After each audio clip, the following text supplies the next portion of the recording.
Okay, so let's start out the tornado stream. Keep a few things open so that I can see what I'm doing. So I've gotten so I already know how to do tornado. I've done tornadoes, I think twice, for past small films. But I've also got a copy of the tornado bit file from VFX Grace, just to the setup is almost the exact same. It's just a differing way that I would do it. And I thought I'd just quickly go into some of the math and the theory behind how to create a tornado. So I'm just going to start out by grabbing a GeoNode, and as you can, this is like tornado tutorial. In this folder, I've got several variations of tornadoes. So I'm going to quickly just start out with some of the theory. So I'm going to have a polygon ZX surface, and I'm just going to have like a circle just here for now. Scatter some points on it, and I'm just going to turn off relax. And what we're going to do is, there are three stages to creating a tornado. There's the suction inwards, there's the upwards momentum, and then there's the swirl around it. And I'm going to quickly show you how to create that. So we're going for for this quick example, we're going to be using 0.0 as our axis and our center. So we want all these points to go towards it. We're going to want it to go upwards, and we're just going to want it to swirl it around this area here. So the way we can do that is, I'm not too sure if we all like VEX. I personally do, but I'm just going to use VOPs as well, just to quickly showcase it. So what I like to do is, let's say we have a center for now. I'm just going to make this a constant, and I'm just going to keep it to 0. And this is just our center here. And let's try and go into here and quickly draw it out. So let's say we have, where's my paintbrush? So say we have some points around here, sort of thing. And right in the middle, why am I not on classic mode? Well, I suppose I am, realistically. And let's say we have the center here, or maybe just a line. Smoothing's on. And what we want to do is, let's say we want to get and these are filtered like points, so 0.1, 0.2, 3, 4, 5. Probably should have colored these points here differently just to visualize it a little easier. But let's say we want to attract to this point here. So we want to have our position here, which is going to be a vector, pointing towards this vector here. Let's just make it a little bit smaller. Pointing towards this vector here. And the way we can do that is we can just say get this position minus this position here. So that's how we can create a directional vector. It's just going to suck inwards. So if we dive back in here, so this is the pos, and this is our current position. I'm going to say subtract.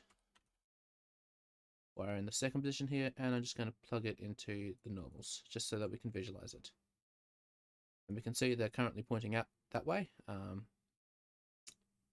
We've got a display trail as well, which is slightly different to how they work, and we can see it's now actually pointing inwards. So they are actually going to be going up that way, so we would flip it around. So the easiest way to do that is just Shift R. So that's flipping them. I'm going to put this back into the normals because that was a little easier to see. And now we're going to see something a little bit annoying, and that is the fact that the ones that are closest to it are going to be very, very small, and the ones furthest away are going to be very, very large. And this doesn't really work when we're doing it. So what's going to happen is these ones are going to be very, very slow.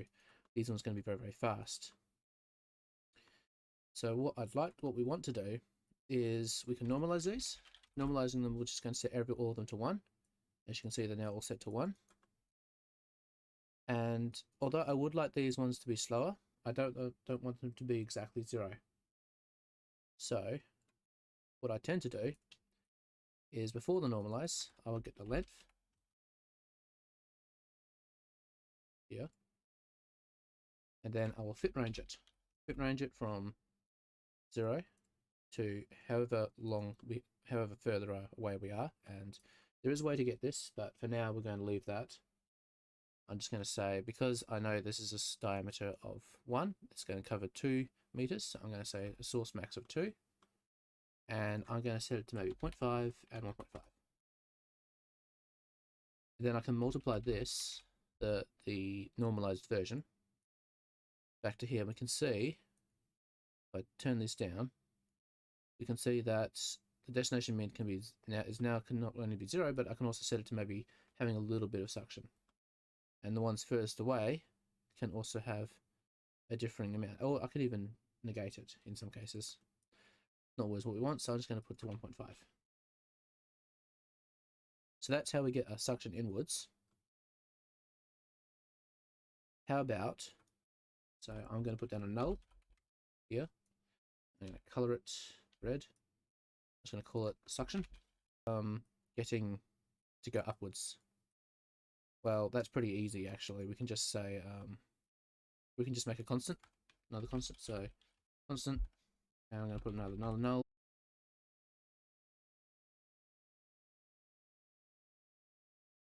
Now how about getting that circular motion? Well, that's actually one of the easiest things to get.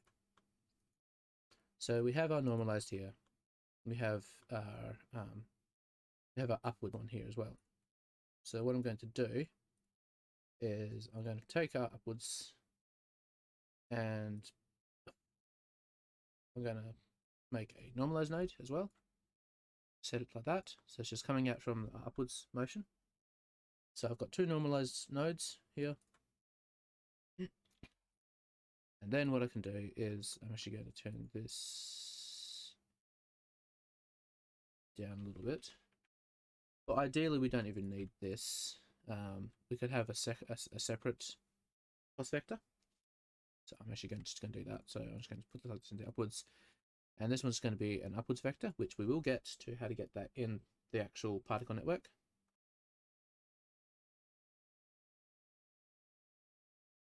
I'm going to make another one here.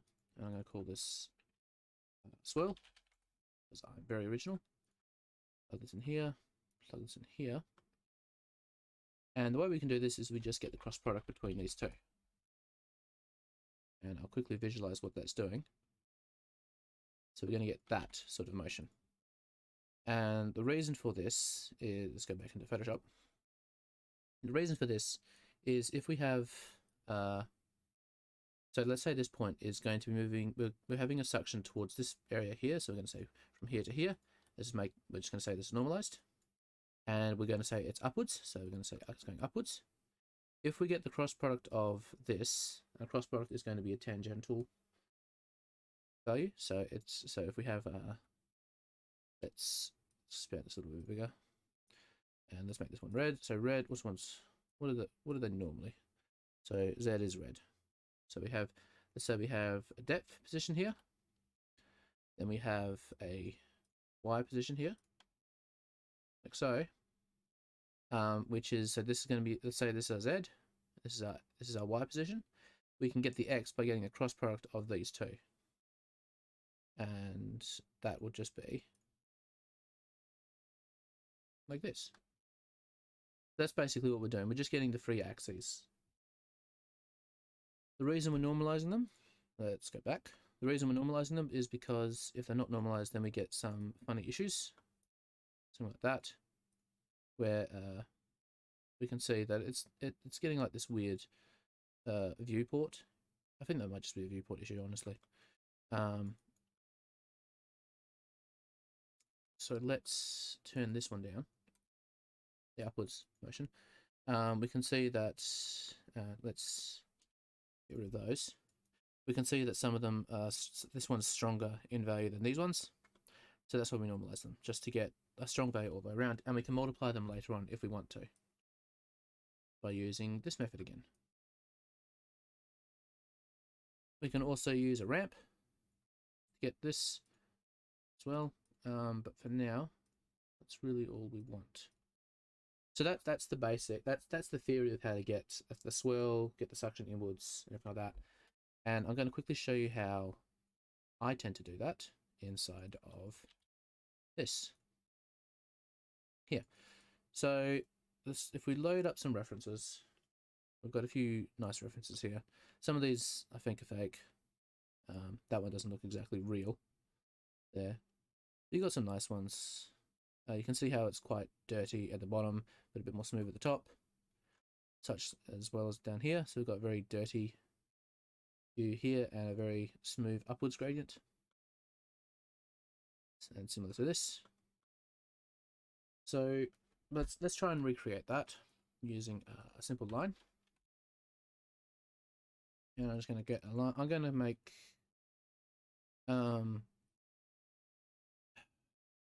how did I do this before? Let's quickly load up Houdini just to see how I did this one previously, because it was a little unusual, if I'm being honest.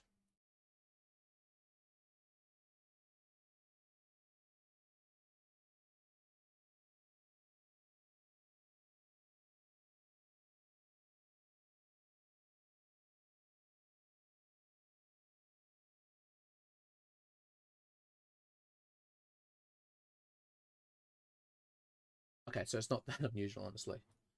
And what I had here was I had, let's say it's about 70 meters tall. So nice and big. And if we put down a reference here, let's get Tommy, just so we can see the height differences. So we can see there's Tommy. So 70 meters is not high, but it's all right. Normally these would be about probably 600. Absolutely massive, but we aren't exactly dealing with a lot of room. So we're just going to make it about 80 meters tall, and we're going to fake the depth or the height of it by just using some tricks later on. So we've only got 2 points on here. I'm just going to add a third, so we're going to have 3 points to work with. And what I'm going to do is I'm just going to animate the first point.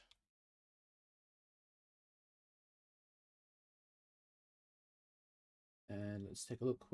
How did I animate this? So I'm just going to keep it. So I'm going to set it to 0. I'm going to say get some group points. I'm going to set these, so 0 and 0 here. I don't really need to set the Y. And about here, I'm going to make it about 90 by maybe 20 here. And then about at frame 120. So normally we would have a bit of pre-roll as well. So I'm going to say 120 here. And in this one was 40. Let's keep just about 40 realistically. I can just keep this one the same, but I want to adjust this one. So now we get this sort of motion here. And we would normally have a bit of pre-roll, so let's actually get some pre-roll. So I'm going to say start is going to be negative, say 200. Hit apply. So we're going to get something like this. Then what I'm going to do is I'm going to use some time shifts. And a wrangle. So I'm going to grab an accurate wrangle here. This is going to be this is a very simple and easy way of just making like a delayed effect. I'm going to grab a time shift, please, thank you. Get the second one, wire these two up here. Inside here, I'm going to just briefly, I'm just going to make a quick integer one here. And I'm going to call this one time offset, so T offset. And I'm going to say range from, let's say, this to about 30. So I don't really want it to be that long. I'm going to set this about, let's go 15 for now. I'm going to copy this. I'm going to jump into here. And all I'm going to do here is I'm just going to adjust this, and I'm just going to say minus this channel here. So now it should be looking at frame 72, even though we are on a frame 87. And I'm going to do the same for this one. Except what I'm going to do is, instead of doing it like that, I'm going to encapsulate this one in brackets, and I'm just going to multiply it by 2. So now we get something like this. Okay. And then all I want to do is I want to get the positions. So I'm going to say vector pos1 equals point. So I'm going to use the first input here, the first offset, and I'm going to get the 0th point as well, because I want to be driven by this point here. And because I know that we're not really adjusting any of the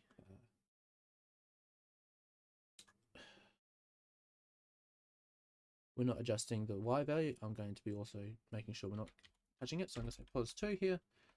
It's going to go into the second input. We're still going to get the first point though. So now I've got 2 positions, and these are just the first input, this first point, and they're just set by a few frames, 15 and 30 frames respectively. And then I'm going to do a very ugly if. So I'm going to say if at point num. Let's try and do a one-line if actually. So the way we can do that is we can say at p equals, and we say at point num equals 1. So if it equals 1, then it's going to, we do a dollar, what is it? A question mark. So we say we have the if statement here. So if point number equals 1, then it's going to be true and then false. So if it is this, then we're going to say set. I'm going to say pos1.x at p.y, and then pos1.z. And then we're going to do a colon, and we're just going to say at p. So what this is basically saying is, if at point num equals 1, then at p equals set pos1.x at p.y, and then pos1.z. This is doing the exact same thing as this one line if. It's just going to be a bit cleaner. So I'm going to do the same, except I'm going to change this to 2, and I'm going to change this pos1 to pos2. Now we can see we've got a slight delay in those frames there. We can even put it up to maybe 20 frames, honestly. Sorry. I'm going to convert these to a NURBS curve, so it's a little bit smoother.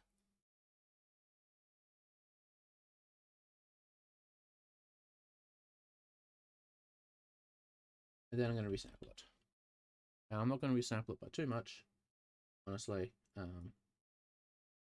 because I really don't want to overload it, if that makes sense. So I'm just going to resample it maybe by about 1.5. So we're going to have about 50 points here all up. Problem here is that it can probably change, so we might have to do a bit of finessing with it.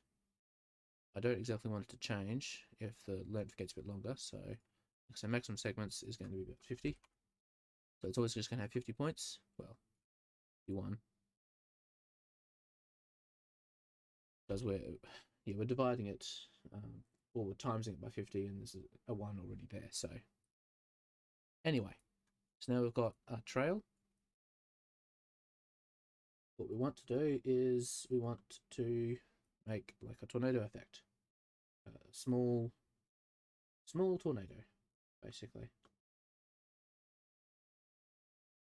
And you've got 2 options for this. I'm going to show you my method of doing it. So we can either make a small circle,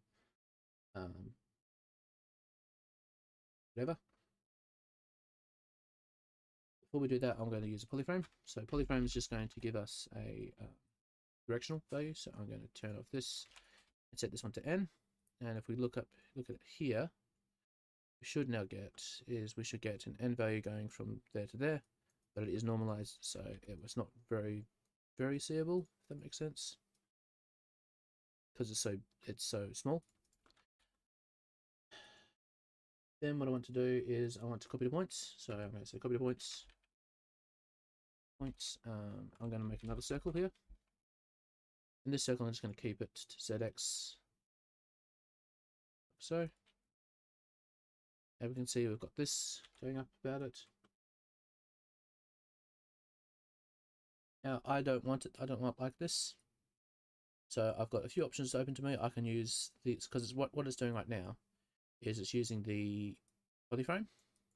But we can see it's quite directional if we don't have the polyframe. If we do have the polyframe, then we get this. If we try using up value, then it's just going to swivel it. So it's not really going to work. This one kind of works, but it's not great. I want to have it flat at the bottom and flat at the top. So I'm going to go back, say n to here, and we're going to make one that overrides the n attribute. We're going to make an orient node, or an orient one. An orient is basically a quaternion, which, if you don't know what that is, it's a vector 4. It's a method of, it's a very handy method of making rotation values. And to visualize it, I'm going to say add visualizer marker. I'm going to say by axes, and I'm going to say orient. I don't need to name these.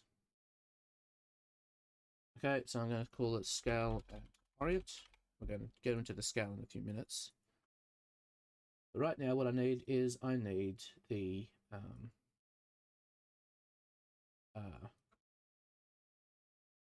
gradient along here. And the method that I believe Saber was showing a lot of students is creating like a UV texture node. There is a simpler way of doing it. What you do is you say float u, so this is going to be our gradient. It's going to be equal to the current point number, so current point number divided by the overall point numbers minus 1. Now this isn't going to give us a correct value because we're dividing integers, and in computer science, if you divide integers together, you're going to get an integer output. We want to get a float output from 0 to 1. So I'm going to cast these as floats, both of them, by wrapping a float value around it, and now we're going to get a proper scale. So what I'm then going to do is I want to get the, let's say I want to get so I'm going to say float, say scale. This is going to stand for ramp scale. We'll get into the orient in a second because it is a little bit harder to discuss. And I'm going to make a channel ramp, call it scale ramp, and use U. And then finally, what I want to do is I want to say at p scale equals fit range. So I'm going to fit it between 0 and 1 because I know that the channel ramp is going to be from 0 to 1. I'm not going to change that. So I'm going to say r scale between, I think here.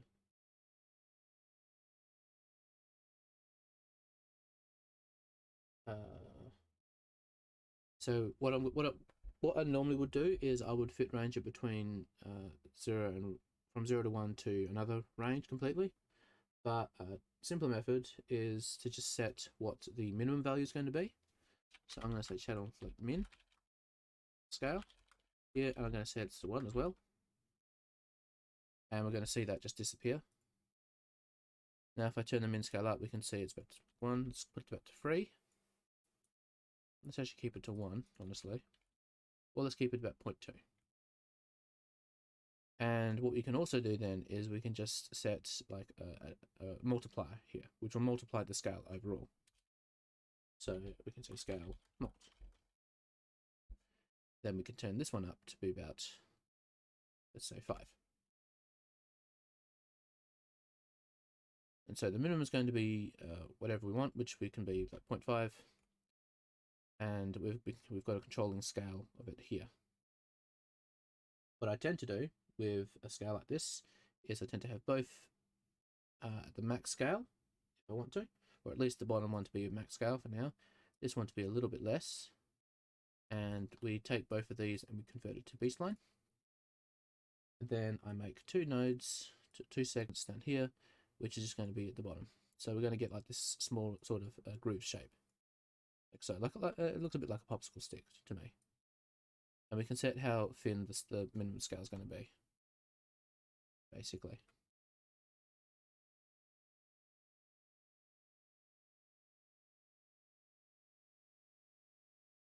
Okay. Now what we want to do is we want to get the orientation. This one's a little bit harder. What we need here is we need we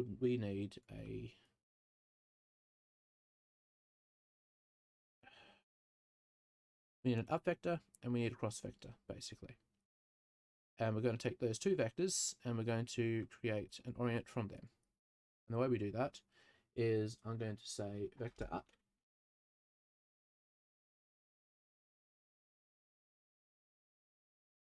So vector up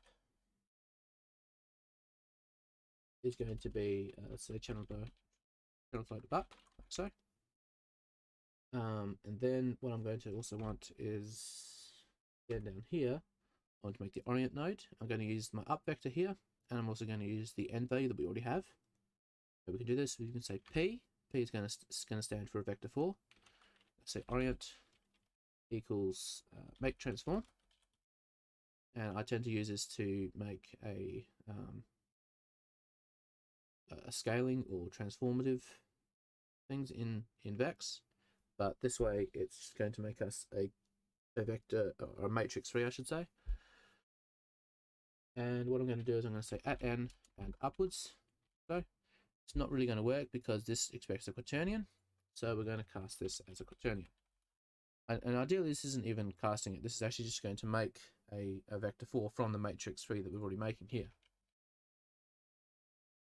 So it's not really working, so let's add it maybe to like 1 here. And it's still not quite working. So let's see how we can fix this.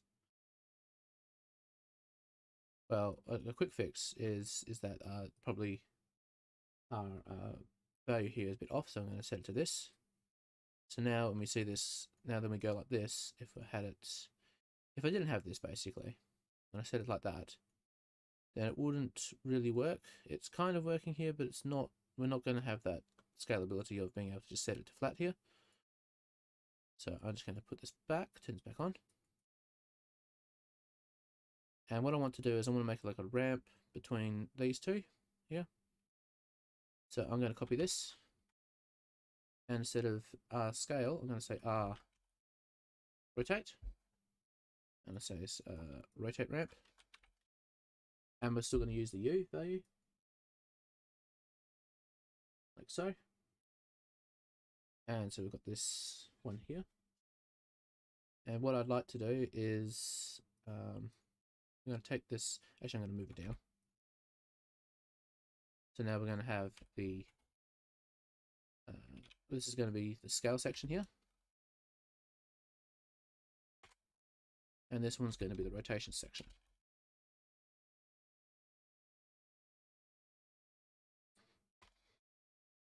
And then what I'm going to do is I'm just going to lerp between set value. So I'm going to say, for me, I know this is going to be at n equals lerp between at n and let's say 0, -1, and 0.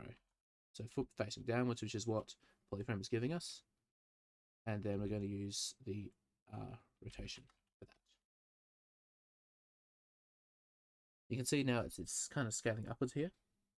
What I want to do then is I just want to make it similar to this. So I'm going to say copy parameter and paste. And now we're going to get something a bit like that. I can maybe even make this a bit more here. This one I'm not really too concerned is if it's flat or if it's not. So I'm just going to keep this down like that. Well, actually, we need 3 to create that smooth ramp fall off. And there we go. So that's how I create like this method here. This is going to be exactly 0. I hope. So my test, sometimes it wasn't. No, it is exactly 0. Cool. All right. What's next?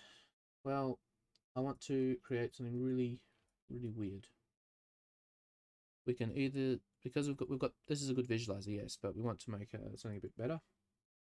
So what I'm also going to do here, after we've done the rotation, I'm just going to set up extra attributes. And the only thing I really want to do is I want to set the gradient. So I'm going to say f at u equals u, because we've already got the gradient here.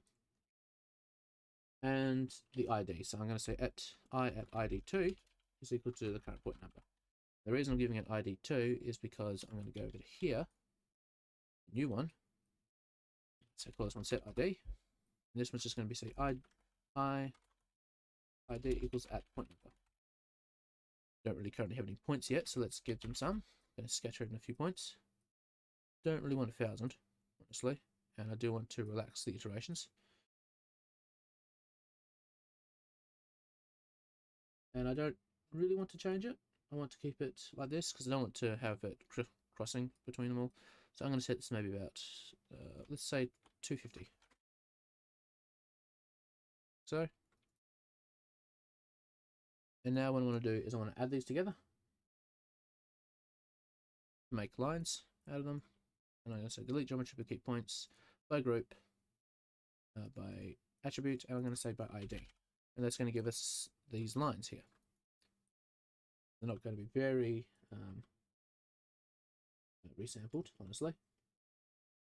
And we're not going to get the N, so I want to get the N again as well. So I'm going to say polyframe. I'm going to say N here so that we get like this upwards value. And I'm actually going to lower this right down to maybe about 4, just so that we can see what we're doing, and so I can visualize it a little bit easier.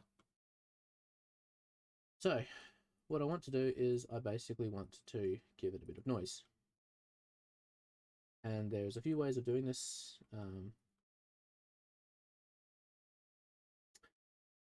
Oh man, I have not done a very good job with some of my documentation. Yeah, but what I'm going to do is I'm going to put down a point VOP. Point VOPs are probably easiest when dealing with noise, although I do like to use VEX with noise as well. Let me just quickly check YouTube. No one's commented anything. Cool, that's all good. Just making sure no one's asking any questions. We're going to dive inside, and I want to just noise these up. And the easiest way to do this is to make a turbulent noise. I'm going to give it the position here. I'm going to promote the amplitude,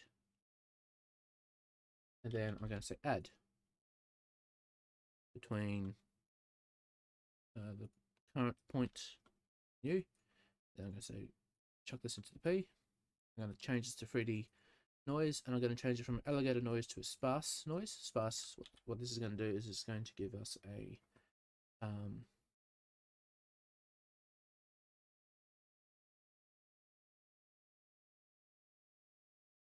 so alligator noise is from 0 to 1. Sparse convolution is going to give us a value from -1 to 1, which means now we can actually get like these insets. See how it's only pushing it up in one way? If I change it to sparse, we're getting it pushed in and out at the same time. Okay. I'm also going to promote the frequency, and I'm going to turn the turbulence down to maybe about 3. We're going to jump up, and let's just change a few values here. So in my tests, the frequency had to be quite a lot smaller. So let's make it about 0.2 for now. Just for now. And we're going to promote the amplitude up quite a bit. That's why the frequency was small. So I'm going to turn this right down to maybe 0.06. So, and it doesn't look quite nice yet. So let's ramp it by the same way we ramped this one. Let's ramp it by the same value. So the way we can do that is we just use a mix node. So I'm going to put down a mix, and we're going to be mixing between current position, new position, and we can see we've got a bias here. I want to do it by RU, so I'm going to say import point attribute, or I can actually say bind, really. Bind by U. And we're going to throw this into a ramp parameter. And I'm going to quickly name this. So if we don't name it off the bat, then it kind of, if you add another ramp node, then it's actually going to overwrite all the values you do up here and reset everything. And it's really annoying when that happens, and you can't, and I've never been able to undo it. So always make a habit of changing it straight away. So I'm going to call it R underscore noise. I'm going to plug this into here. And I'm going to change it from an RGB to a spline ramp. So I get this. And I'm just going to keep it something a bit like that. Or even better yet, I'm just going to give it like a bit of a fall off. So the way I'm going to do that is I'm going to grab both of these again. And I'm going to change these to B-spline. So we get that nice smooth gradient there. Smooth this in a little bit. Smooth this up. Move this down a little bit. Something similar to this. So we get like this nice fall off range. Basically. So that this yeah, there we go. We don't really want the end result, this part, to be too affected, if that makes sense. Okay, last change. So we can see that the value isn't exactly going too great. Yeah, that's all going along the same path. So what we want to do is we want to change the offset per path ID. And what this is going to be is this is going to be by our ID2. No, by our ID, I'm sorry. This is going to be by our ID. So we're going to, let's import, let's bind import our ID. So I'm going to say ID. This is going to be an integer value. I'm going to change this from an int to float.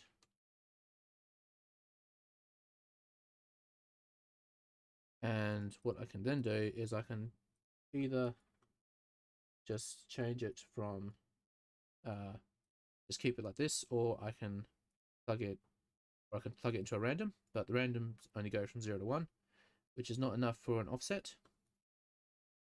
So what I'm going to do is I'm just going to say vector to float to vector, sorry. Float to vector. Plug these all into the same output here. Or ideally I could just change it into 1. And I'm going to plug this into the offset. And we can see now we have differing offsets for each one. And they are going to change over time because we're passing it through.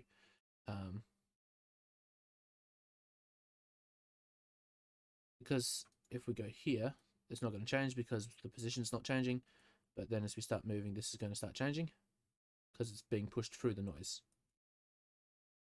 Not 100% ideal, but it's something that we can fix if we want to later on. So one thing I'd like to mention is, so we've got this turbulence here. And a trick you can do if you don't want it to be such a repeating pattern is we can add to it another noise. So I'm going to say a noise. So I'm going to set this to 3D output. And then I can probably pump this one up quite a bit. Or take this down as well. And this is a dirty method of making a very, I'm also going to plug in the offset here as well. So we're going to get differing values here. Like so. This might not be what you want, so I'm going to just delete it so we get something like this, and I'm going to change this back to about 3. And then I'm going to go over to here. I'm just going to pop this up back to our 250 range. We can see it's not quite what we want, so let's make the min scale quite small, and let's put this this overall scale bit larger. So I'm going to set it to be about, let's say 25. Something like that. The min scale, I can probably bring it down a little bit. So we've got to realize the scale of it, really, if that makes sense, of like how big our overall one is going to be. So I'm going to give it a bit more like that. Delete that.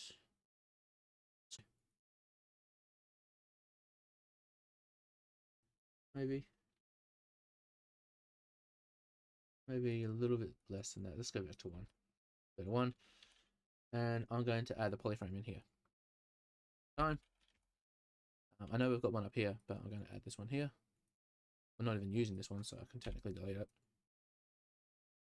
And I'm going to set this to N as well here. So now we're going to get an upwards directional value here as well, which should be technically following along this way. Okay. And now I'm going to say null to out. And I'm going to say, yep, this is now our, say, this is now our out guides. This is our guiding forces, basically. Now what I want to do is I want to add in a bit of a better scatter. If that makes sense. So what I'm going to do is I'm going to take all this scale and orient here. I'm going to probably bring these up, organize it a little bit better.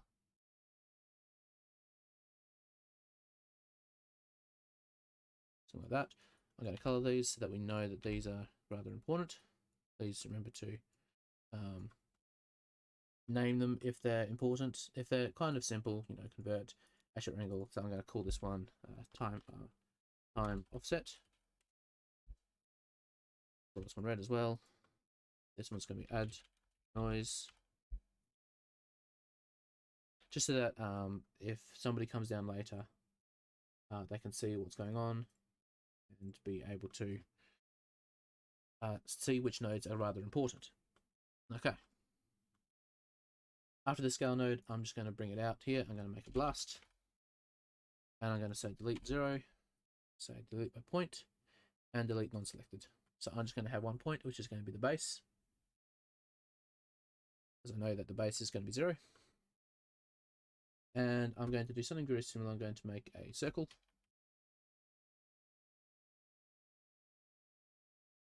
So this circle here, I'm going to make a scatter. And then I'm going to say copy points. So now we're going to get something like this, which is going to be very similar. I'm going to change it by setting this to about 5.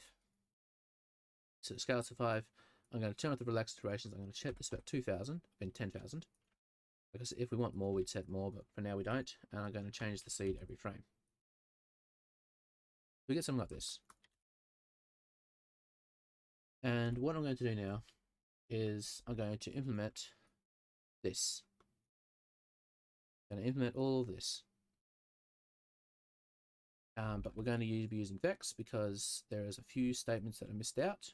I'm going to quickly showcase it in VOPs, but I'm going to show why we're going to be using VEX in a second. So let's make another null out here.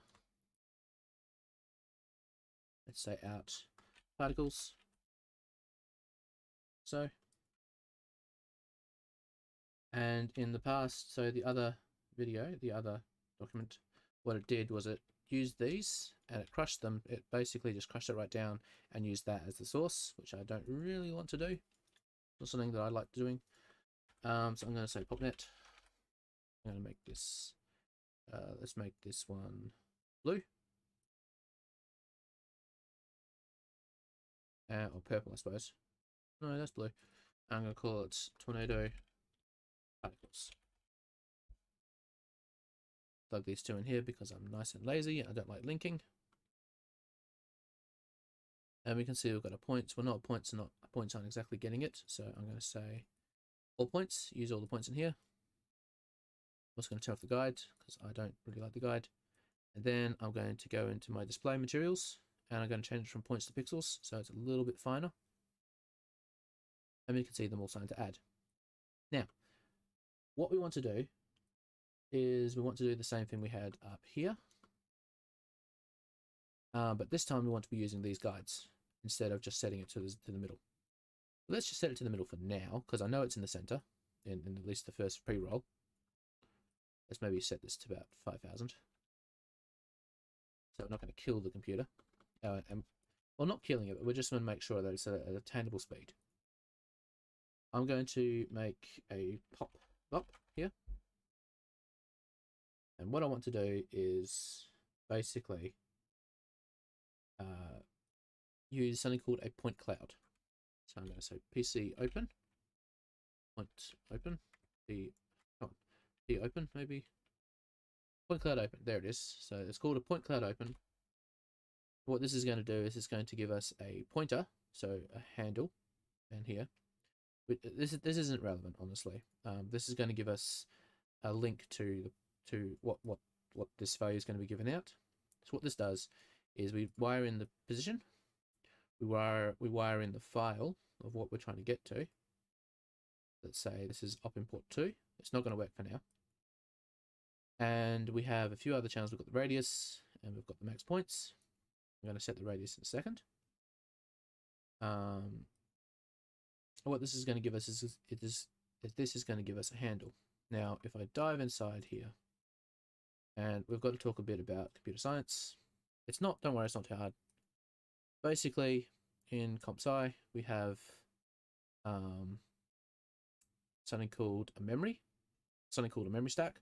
So if we load it in a debugger, it's going to have like a little box here. Wow, that was great drawing. So we have something like this. Have a box. Let's just push this up a little bit. In a debugger, it's going to look a bit like this. And what it's going to have is it's going to have actually a better way to showcase it is probably let's load you up. So this is what we have. This is called a hex editor. I'm looking at the raw binary data here. So we have the raw bytes here, which is in hexadecimal. So this goes from 0 to 0F. So 16 bytes overall. So you may have heard something being called a 16-bit key, something like that. And this down here is called an offset. So the offset can go from basically go as far as the memory allows. Right now it's just going up to this amount, which isn't too big. It's a nice small file. But what you can see here is we've got the offset and we've got, so this is 40. So this is going to be at offset 40. So we can see offset is 40. If we go inwards a bit, we can see it's at offset 49. So we've got 9 and 40 there. And this is a bit of data. If we wanted that bit of data, we would say the offset in the memory is going to be 49. So the same thing is going to happen inside a program when we actually run it. So let's say we have a 0, 0. Let's just, for example, just do 4 bytes. So it's at 40 here, and then we've got 0, 0, let's say 50, 0, 0, and 60. And then what we have is we have the raw data here. And let's say that what happens is we get like a list, like a string list, and we say, okay, that string list in the memory is going to be at like 46 here. So we're going to say this is going to be the sort of thing, and well, this is not how it looks, honestly. It's going to be in binary, but that's beside the point. I know I'm probably going to be losing a few people here. But what we have is we have so this is number 46 here, 46, number 47, then number 48. And what this means is that if we want, when the program calls it, it's going to call at the address in the memory, at the address of 46. So it's going to say, get me whatever's in from 46 to 49. 48, I mean, 48. And it's going to return So this is basically what's happening inside here with this handle. It's returning an address to where we have stored the data we are getting in the memory. How do we access that? Well, what we do is we just use something called a PC filter. And what this is going to do is it's going to take our memory address and it's going to give us the value that we're trying to get. So what it's doing, to visualize it a little bit simpler as well. So that's the very technical side, very heavy theory side right there. If, for example, we have a point here and we have about 5 points around it, sort of thing, and what we're going to do is we're going to say, hey, let's make a circular, spherical basically, field around this point. So we're going to say sphere around, and we're going to say it's about yay big. So let's make it about yay big. So it's about, let's say it's about 0.5 in the range. Boost this up a little bit. You can actually see it. What this is going to do, so that's going to give us a cloud. It's going to give us a range. So it's going to give us all the points that are inside this ellipse here. Let's make a new one. So it's going to give us this point. It's going to give us this point, this point, this point, this point, this point. But it's not going to give us these 4 points outside the range. And then what it's going to do is say, hey, give me the average position of all these points. So it's going to take this point. It's going to add that position to this one, add that to this, add that to this, add that to this, and then it's going to divide it by the amount of points that it has in there. And it's going to give us an average position of about here, or about here. I'm not really sure what the average would be in a range this way, but it's going to give us the average positional point. And this is very useful because that means we can actually get some form of a gradient between the two. Another method of doing so the point cloud open is something that I like to use. There's another one called a point find, so PC find, and it's going to give us almost the exact same one, except you'll notice here, instead of a handle which being an integer value, we're going to get a handle of an integer a, which stands for an integer array. And this is going to be a list of all the points that we have been given. And it's going to, this is basically wrapping. This one is going to wrap over what a lot of this one does. But if we want to get very specific values, sort of thing, so we want to say get the very first point we find and just return that, then we will use a PC find. Because we're going to be getting an average of the points, we just want to use the PC open, because otherwise we'd have to use a loop. We don't want to use a loop. We don't need to use a loop when we have these two nodes here. That was very convoluted. I'm very sorry, but that's how we're going to get our positions. So I want to visualize the normals. I want to visualize the trails, so the vector velocity. And what I want to do is I'm just going to plug this directly in here. And we're going to see nothing's really working because we don't have a second input. And the way we do that is we jump up into the point VOP. We say inputs, just use the second input from here. So it's going to be using this one. Still not really working. And we can see something is happening here in the middle. It's not really going any too far. So what I'm going to do is I'm going to say set this to be about, I'm going to keep it at 10 honestly, but I'm going to set this to be about 1,000. So it's going to be 1,000 the length basically. So it's going to give us the diameter is going to be about 1,000. So it's going to get all the points basically. And we can see it's now just pushing outwards because that's the direction it's currently in. If we wait a few minutes, what should happen after this it's there is it should now start the overall thing should now start moving. Maybe we put a bit too much pre-roll in here, honestly. So I'm going to go back. I'm going to keep the pre-roll for now. And so all of this was to get this, to get our position that we're going to be doing everything else against. Now, there's a reason I like to do this inside of VEX, and that is if we don't find any points, it will still add a point. It will still add a positional value. I don't know why, and it's very annoying, but what we'd have to do is we'd have to use an if statement. And if statements are very hard to do inside of a VOP. You can do them, so if you say if block, then we get this if block here, but I don't really like to use them that much. So we're going to be doing this all in VEX. And we're basically going to be recreating these nodes. That's it. So let's lay down a VEX wrangle. Wrangle, sorry. And I'm going to color this one to be red because this is very important. This is going to be sort of my main driver. And we just quickly dive into some other things here.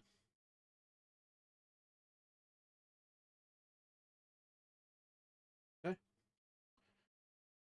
So what I want to do is I want to recreate this setup first. I want to get this point cloud set up.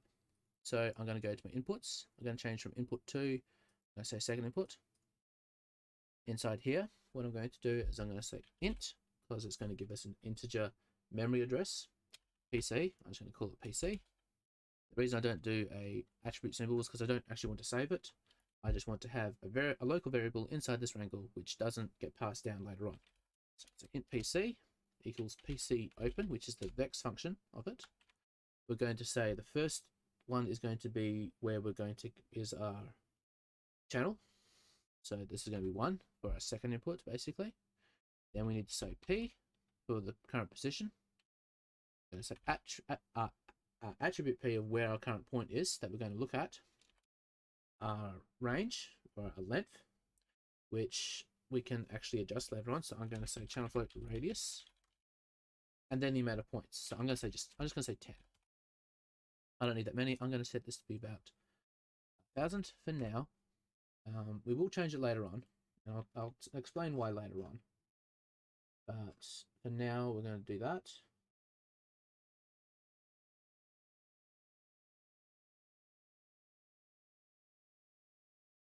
Well, we don't really need it, but I'm going to keep it this way. I'm going to keep it this way. And now, the if statement that we want is we want to say, hey, did you find anything? The way we do that is we say if the PC num found of our PC is greater than 0, then do everything else. Now it's going to do everything else here. So let's get the position. So I'm going to say vector pos is going to be, and the way we do this is we use the PC filter function, which is what this one is. And all we do is we say PC filter. We put it to the memory address we want, which is the handle, which is this PC here, this point cloud. And then we say in a string the attribute we want to get. For us, this is going to be position. Okay. Then let's just say v at v equals pos. We should get the same result. We do. Cool. So that's our position. What I want to get is I want to get our suction. And what we want to do is we want to say I need a few more things from our input here. So we're getting this basically. We're getting this position.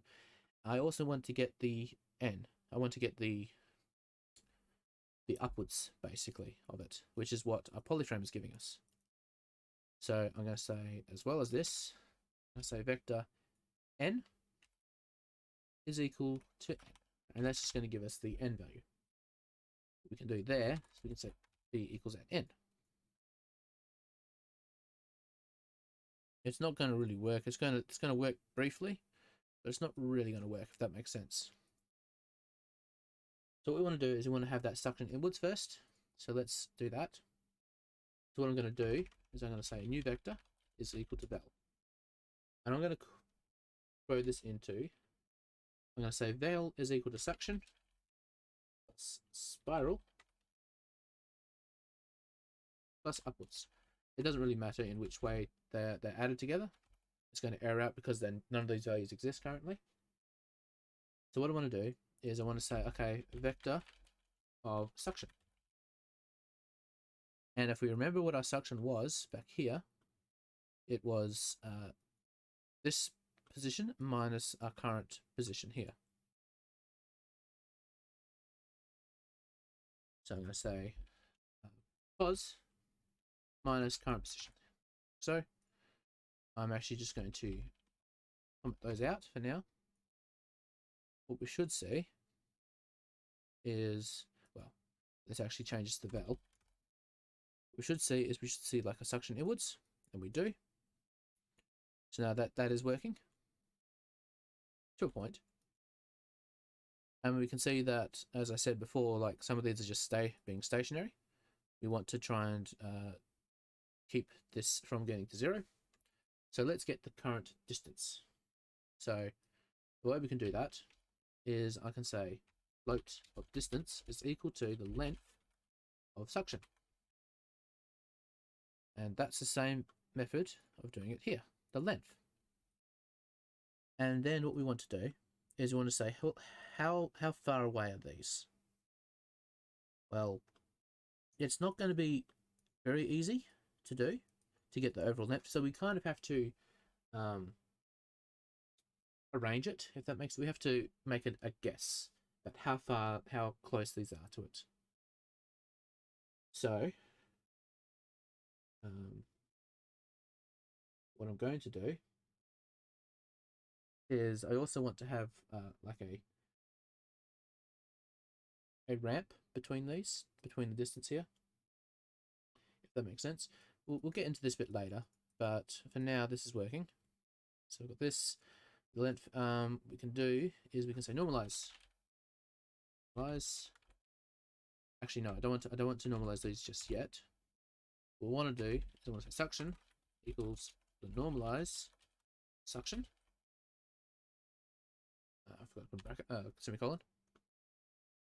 And then we can multiply it by this fit range here. So this is going to be a speed multiplier. So I'm going to say float suction speed. So I'm going to say fit range from between, we need to figure that out in a second. So I'm going to say fit range between our distance here. And so I knew that was already 2. So we need to make an estimate of how far away it is, basically. So I know the first one's going to be 0. Second one, I'm not too sure. So I'm going to set just a channel float max distance.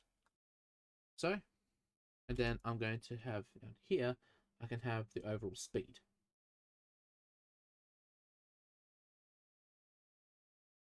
So what I'm going to do is I'm going to say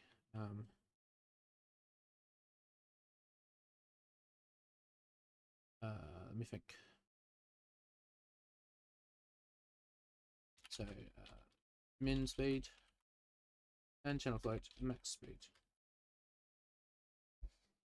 Bit slow today. Not very happy about that. So I'm going to say min speed is going to be about 0.5. Or let's say 1, and this is going to be about 2. So yes, the outside values are going to be a bit bigger, and I'm going to say let's make this to be about 60 of our distance, of our range between the two. You can see that's really slowed it down. So let's actually we're not even touching it. So after this normalize, we actually have to multiply it by our suction speed. You can see it's a little bit faster now. And then what we can do is we can say, oh, well, let's actually multiply it by an overall speed. So what we can then do here, so we've got this fit range. So ideally what we can then do is I can say times channel float suction speed to give us an overall speed. So I can now multiply this by about 5. And we can see it's now being a little bit nicer in the way it's doing it. We are still getting this little weird thing here, but that's fine. Okay. So hopefully this isn't losing anybody. So now what we want to do is we want to give it that upwards momentum. And this is pretty easy. So this is going to be, comment this out, it's going to be called suction area.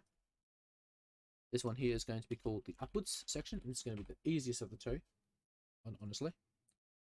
So I'm going to say plus upwards. It's not going to be giving us anything. And I'm going to say vector upwards is going to be equal to n. Or ideally, we would actually just say upwards equals the normalize of n, because we don't really need to use a value of n here. And we can say channel float upwards.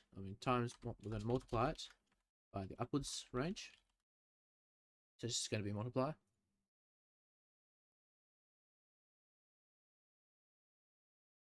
Let's make it 50 to see if we are actually getting anything. We can see it's actually been pushing it away, so we want to negate it. Now we can see it's now kind of following the ramp. Not exactly. It's kind of all just leaving it as soon as it hits that way there. This is where we would make this a lot larger.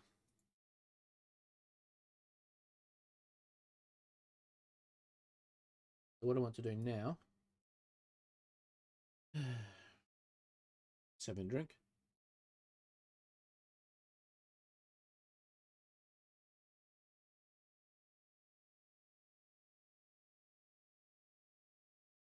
Okay. Now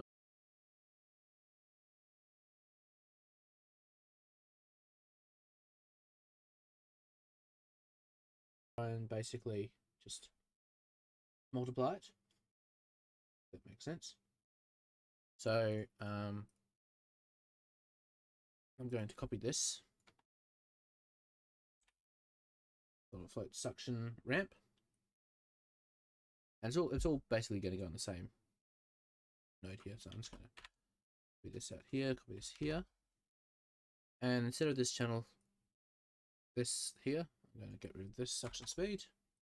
And in here, I'm going to say, yes, it's going to go to 0 to 1 overall, including the brackets. So that's our fit range, our distance here.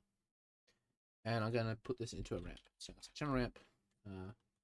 This one's going to be suction speed. Put a bracket here. Now it's getting kind of messy down here, so let's adjust some of these, honestly. So actually, before we do that, I'm going to hit File. Didn't compile my nodes. Oh, suction speed. Right, suction speed is already contained. So there we go. Now we've got a suction speed. Let's edit the parameters and let's make some folders inside here. Not too many, because we don't really need that many. What I'm going to do is I'm going to make a folder name, and I'm going to call this one. It's just going to be a collapsible, and this is going to be our primary settings. And inside here, primary settings is going to be a suction speed, upwards speed, upwards speed. So I'm going to say upwards speed. So look at it now, we're getting this sort of motif. Suction speed, that thing. We want to have the maximum distance, I'd say, which is this word here.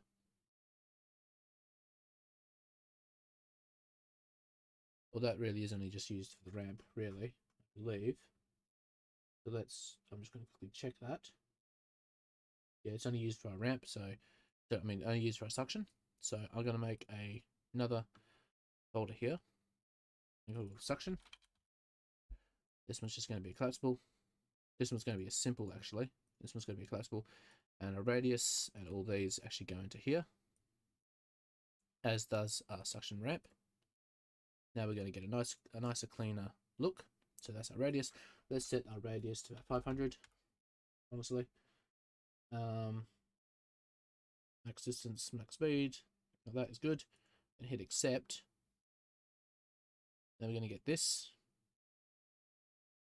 We can see it's very linear. Not really what we want. So, the suction ramp, I'm going to multiply it. So I'm going to say multiplied by the suction ramp here.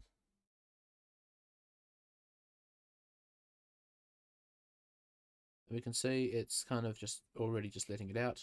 It's not exactly what we want. So what I'm going to do is I'm going to change this to here. This about something a bit like this. So it's not completely zero.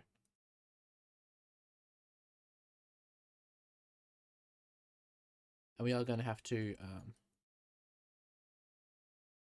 probably change upwards back to maybe 12.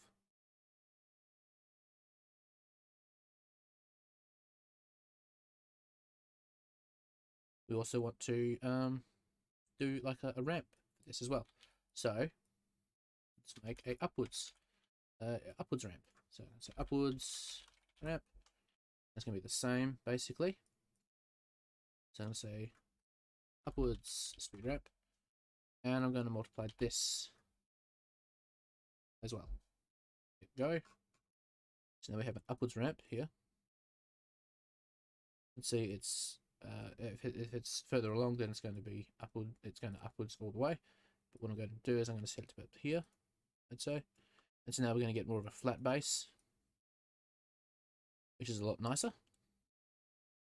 Also going to see this isn't exactly. This is getting very close. Don't really want that. So the way we can do this, the way we can change this is well, let's try and change this min speed.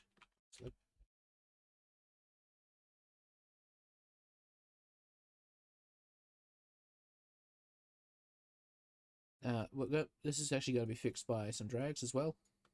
So this is a quick way of just fixing that. So I'm going to set to 0.5. Let's make a new folder here for our upwards direction. So we've got upwards direction.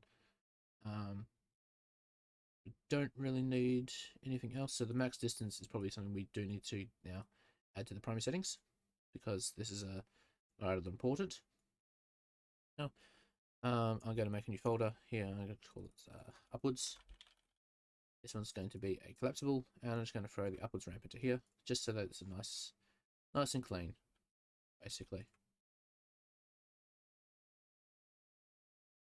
And I'm probably just going to make this a B-spline, make this one a B-spline as well, and this one a B-spline as well, and just something like this, so that it's not quite all there. Okay, last thing I want to do for the suction is I want to randomize it a little bit. And the way we can do that is we can just use a fit range of a point number. I mean, a random of a point number. And the way I'll be doing that is I'm just going to say times fit 1, because our random is going to give us a random point between 0 and 1. I say random at point number. I'm not going to delete any of the points. I could use ID. And I'm going to say fit between point number and 1 and 3. So that way some of them are going to be closer, some of them are going to be further away. So let's actually say 0.5 and by 1.5.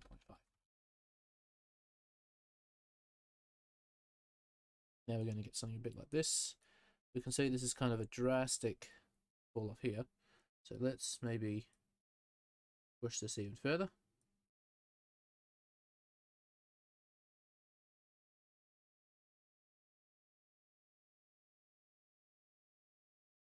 Okay.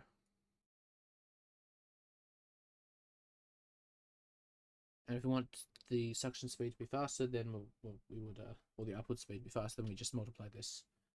Or we can add a overall multiplier here. So channel float, overall, like so. And I'm going to hit go. So I'm going to throw this into the primary settings here. And I'm just going to say, let's multiply it by 3. So now it's a lot faster. There we go. We can see it's very organized. We're going to fix that in a second. I'll show you how to fix that.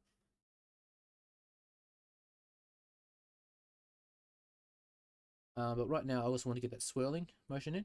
So let's give the swirl. So swirl.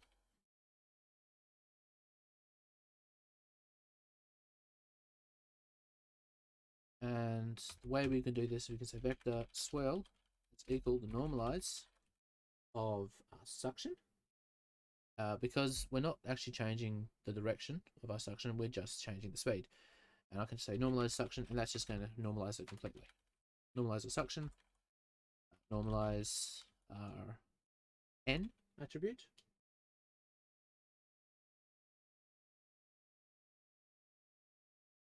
And we want to cross that. So cross between those two. So I'm going to say swirl, and now we're going to actually multiply it by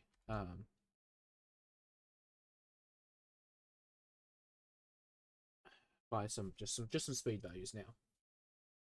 So I'm going to say channel float swirl speed,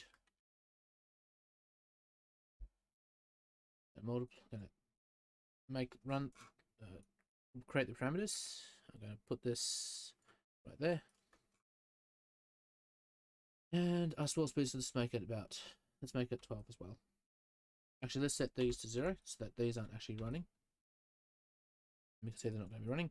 And then I'm going to add a swirl in. So I'm going to say plus swirl, like so. Not really working. Let's multiply it.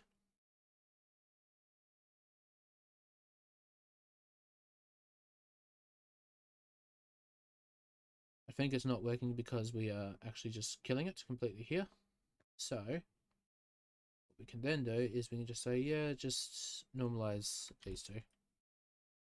Don't even bother using the suction.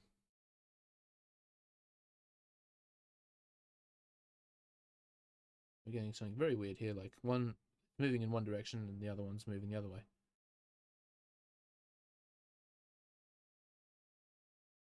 That is rather unusual, honestly.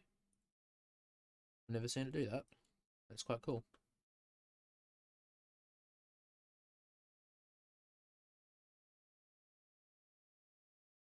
But we also want to adjust it by the distance. So let's add a new ramp here.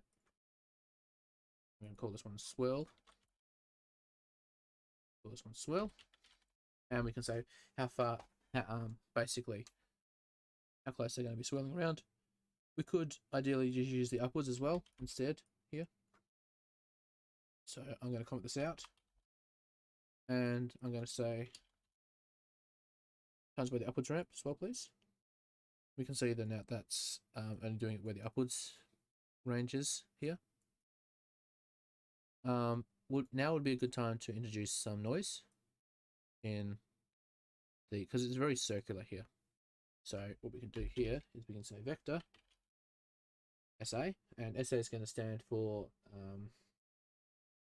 what's it going to stand for? It's going to stand for a specific noise. I can't remember what it is. A sparse convolution. And I'm going to say S noise. I'm going to give it the attribute P. Number of turbulence amount is 5. Roughness is going to be 0.5. Attenuation is going to be 1. I'm going to multiply this by noise amp. This is basically how we amplitude it. I'm going to run it. I'm going to throw this into just below here. So now we have our noise amp. Let's set it to be about 5. Let's say it's not going to do anything. So let's add this S noise to our current SA here. Not quite working, is it? So what we want to do is we may want to give it a larger value because it might just be a bit too fine. So the way we do frequency and offset inside of VEX is the frequency is multiplied and our offset is subtracted. So what we would do here is we'd say multiply by, this is our frequency, and then our offset is this way. So I'm going to keep it, I'm just going to give it the frequency for now, but I could do it another way. So what I'm going to do is I'm going to say 0.25, 0.25, 0.25, so it's nice and small, nice and large I should say, and we should start seeing some differing values here. Not really, are we? So let's at CD this see how big it actually is. All right, so let's say 1.5 then. And a quick trick of doing this is we can say channel floats, actually floats scale, noise scale, sorry. Noise scale is going to be channel float, noise scale divided by 1. I think it's divided by 1. I might not be divided by 1. Let's check. So noise scale, let's throw this in here. Could be the way around. The noise scale is we push this up a little bit. Could be, yeah, it might be the other way around. So 1 divided by this. So the bigger, the larger the scale, basically. Okay. And one of the things that I'm seeing right away is that this is a black and white one. We want it to be vector because right now we're just adding a. What this means here is we're adding a float to our position. So I'm going to cast this as a vector. And now we're going to get that.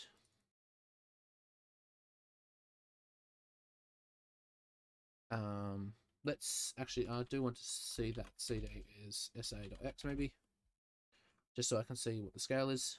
So, and then I'm going to go into here, throw this into that, and we're going to change the noise scale from maybe 20, hit accept, and I'm just going to bring this a bit like there. I can probably make it rougher, and then I'm going to hide it, get back. Still not really working, is it? Which is a bit annoying. So what we can then do is under a pos, we can say pos plus equals SA.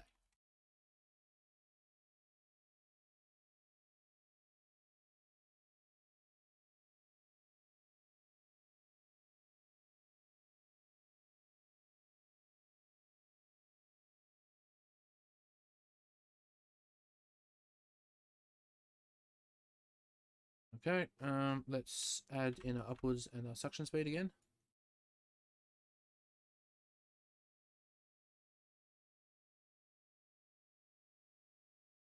Now we're going to get something a bit like this. It is a little bit fast. That's because I've got overall input here as being a bit quite fast. I'm going to jump back out into here and we're going to adjust this a little bit. So I want these to be a bit more inwards, if that makes sense. So what I'm going to do here is I'm going to say min scale, set it to be about 1. And then I actually do want it to be like very close to 1 there. So I'm also going to make this maybe about 300 in length, which just means we're now just going to have to scale it a little bit bigger, but not too much. So I'm going to say maybe about 50. Also probably just going to adjust this a little bit.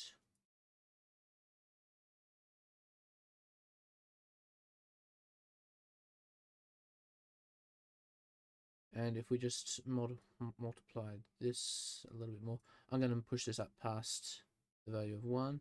But see, it's not really going to take, is it? So let's multiply this even more.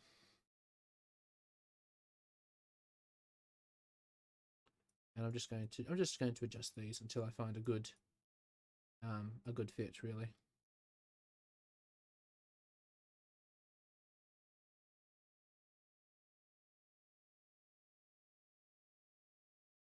Something a bit like that, I'd say.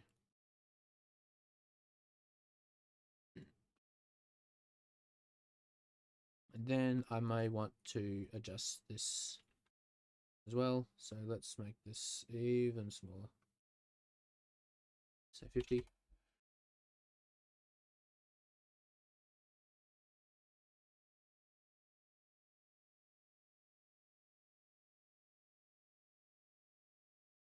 Let's give it a little bit of a value here as well.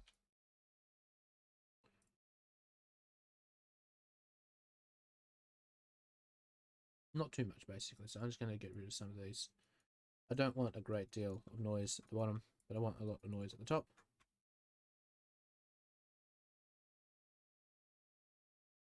And the problem is that it's kind of pushes it downwards as well, which is not really what we want, but there are ways around it, but nothing that ship in ocean. once I get time. I was out for 2 weeks thanks to surgery, so maybe later. We also maybe want to have this going upwards or downwards. So what we can do here is I can add, actually I'm going to get rid, no, I'm going to keep these. What I'm going to do is I want to just offset this as well. So I'm going to say add, and I can either use the frame or the time. So I'm going to say, the way we can do this is we can say time, add the time. It's a bit fast.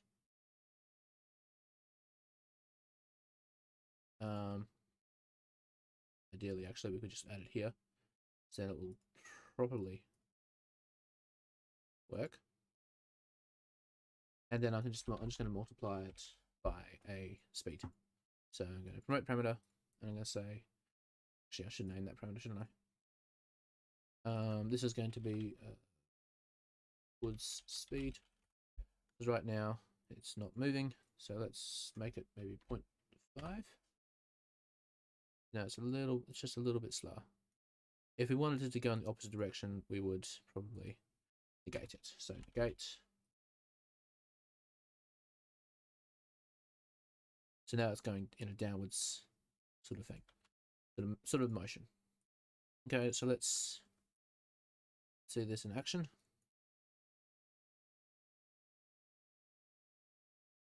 And it's kind of working. We can see that this area around here is getting quite a lot of action. So, I'm not too sure why my noise isn't working. So let's try and figure out why the noise isn't working. Back to the noise. We're saying pos plus the vector. Minus at P. Actually, let's. So I'm going to say vector I pos is going to be at P plus SA. So remove that, and instead of where I've got at P, I'm just going to say my pos. And then my pos. It probably wouldn't work. It's not working. Great. Pos. No. That's a little weird.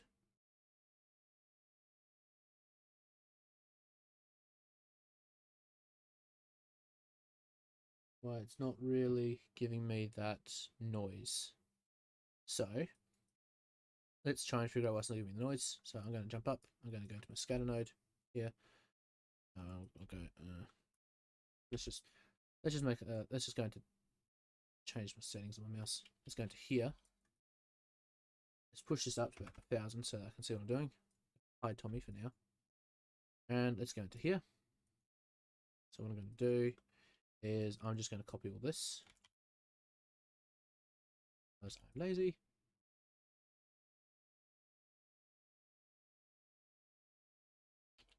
And then what I'm going to do is I'm going to say, hey, if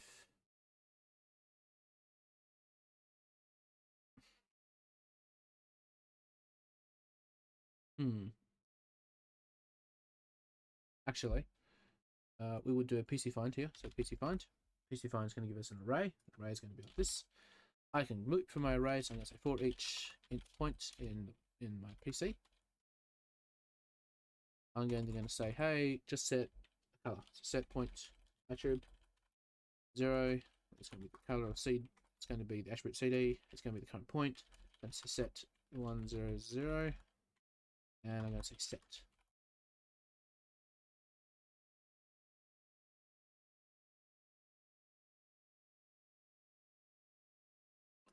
Helps that we will actually do it like this.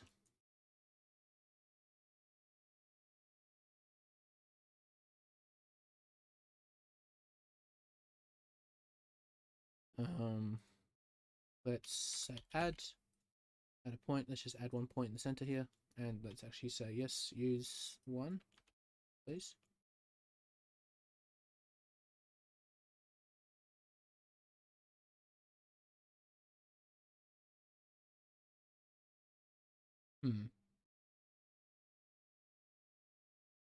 Okay.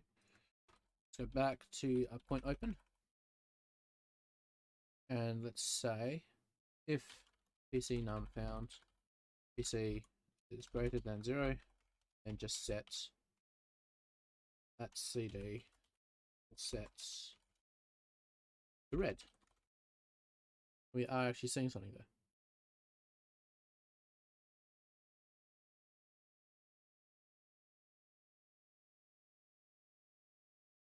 So, which would then mean, oh wait, no, I see why. No, that should still be the right. If so, because this is going to be fully 0, fully like 1,000, it's just going to fill up completely. So we need to figure out a way of possibly distorting this a little bit so that it's not so varied. So let's have a little think. We could just use a random. I don't want to use random. I want to use like a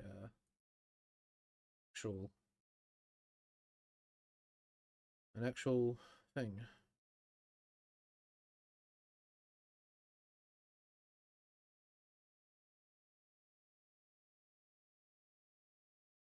So what I can then do, I suppose, is if I go to my scatter here, I'm going to make another. I'm going to make something very similar.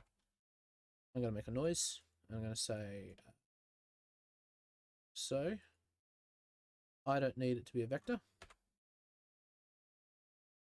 The noise scale I'm going to keep.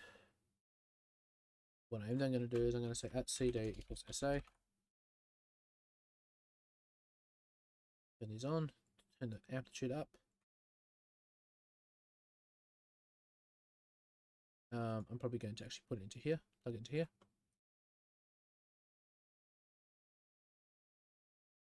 Something like this. This is going to give me an S noise. I want an A noise, so I want it to be from black and white. A noise isn't 100% great, to be completely honest. Let's change the noise scale to be about 80. See, it's not giving us a great amount of detail. I'm going to change it from points to points so we can actually see it a little easier. What I want to do is I want to break up some of this, so I'm going to do the same thing here. And I'm going to store this S noise. This is going to be float SA. Noise amp 2. So nice and lazy. This is going to be SN. So, and what this is going to do, ideally, is it should. Oops, yep, it's not going to do it. So, what I want to do is before we multiply it, encapsulate this, I'm going to say plus SA. I need to cast this as a vector. Well, I'll keep forgetting to do that. Now we can see we're actually messing it up just a little bit. And I'm also going to do a second noise scale here. Noise scale 2, noise scale 2. Just so that it's a little bit nicer. So I'm going to set this to be about here, maybe. And then what I'm going to do is I'm going to fit range this. So I'm going to say fit. I'm actually going to say channel ramp between this. So now I can have a bit more of a smoother offset, if that makes sense.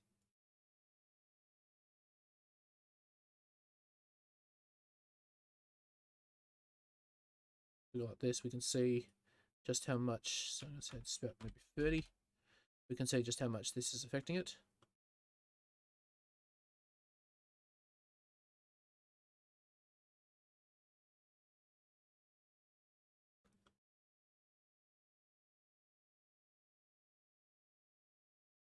Set this to about 3. because I don't want that much noise in there. And I'm going to basically set all these to a B-spline, just because it's a lot nicer on the eyes.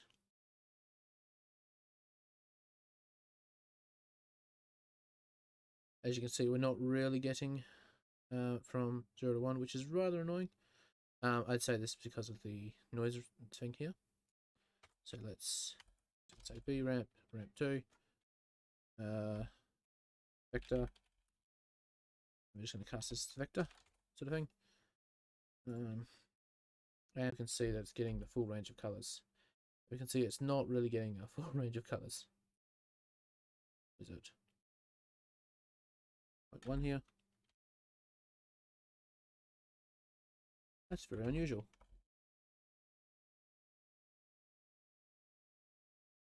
So let's take out this. This is multiplying by the noise scale. Yes. A noise is not giving us a full range from 0 to 1. It's going to 0.5.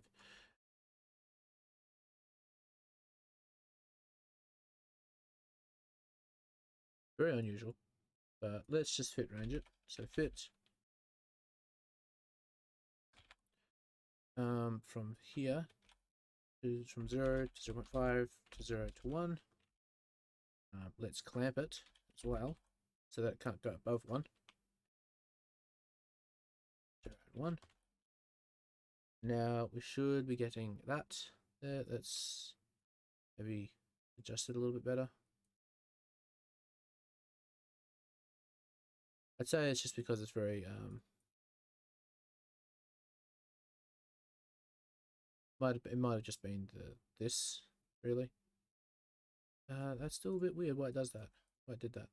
So I'm going to now add in my SA again, so that's doing this, and I'm just going to keep it to this ramp here.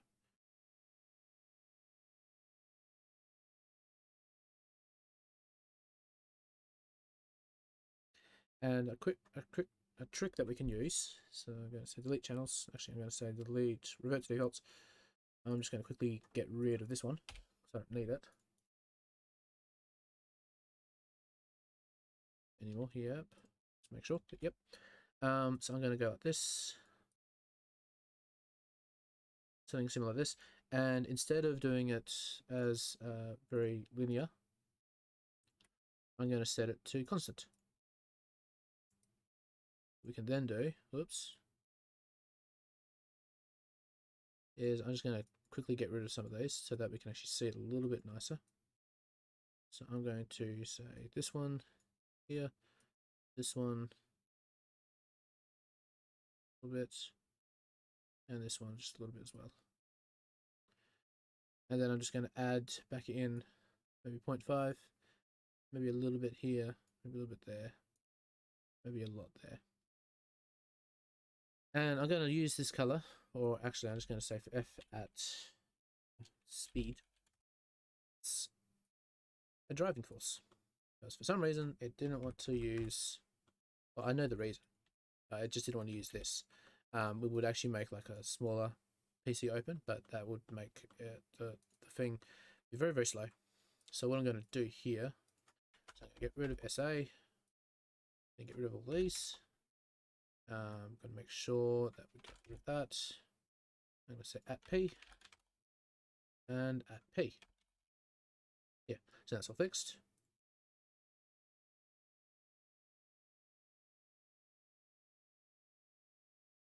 And I'm going to change it back to pixels. And then what I'm going to do is I'm going to say V at V times this, and times by F at speed.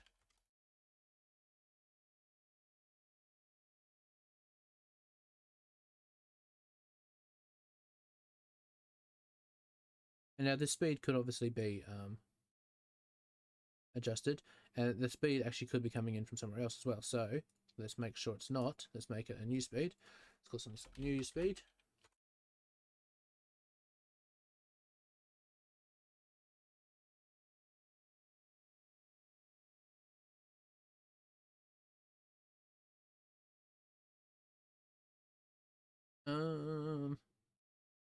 new speed. And you can see it is kind of doing it, but it's not really. So I'm actually just going to multiply noise speed as well. So I say times channel float noise speed. So make sure to add all the brackets.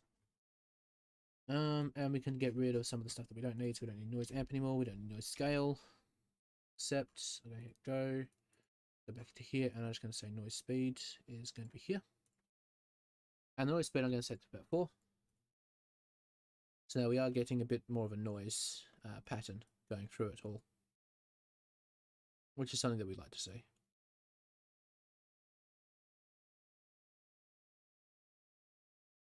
Okay. If we wanted to have a bit more of a swirl speed, we would put this maybe at 30, I'd say.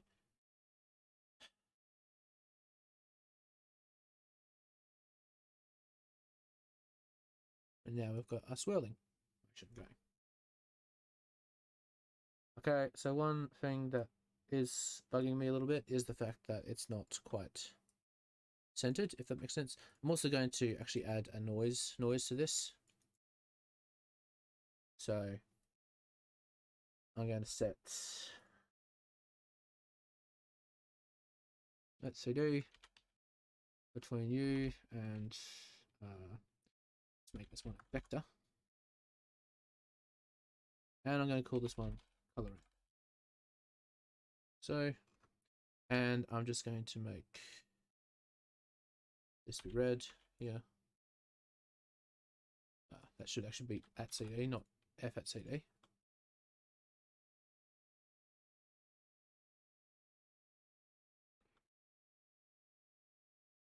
So that one's going to be red. I like this one to be red, really. This one's going to be blue. Well, this one's going to be red. Red to blue. Red RGB, basically. Not probably still a bit sick from the operation, honestly. And we put the 0.5, and so now we've got that nice color variation that we can use later on. We're also saying this isn't moving much, so let's add in an offset. So the way we did this is we had time, which is here, talk to at time, times, let's say time, because I'm very original. I'm going to put this 0.5. Then, if we remember, the offset is like this, so we can negate 0.5 as well. So we get something a bit more like this, something very unusual. Okay.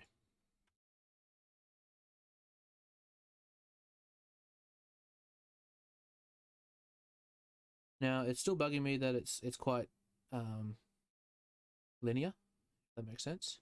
So what I'm going to do is I'm going to add in a few more noises, and we're just going to use the default noise. What I'm going to do is I'm going to use a pop drag. I'm going to set this. Let's try a negative value. I don't think it'll work.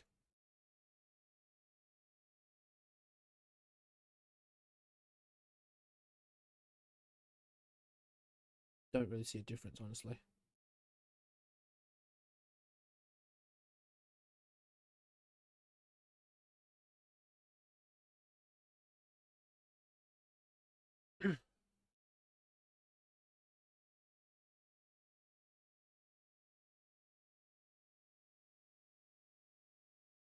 Yep, no real difference. Did I have that setting wrong? Let me just quickly check.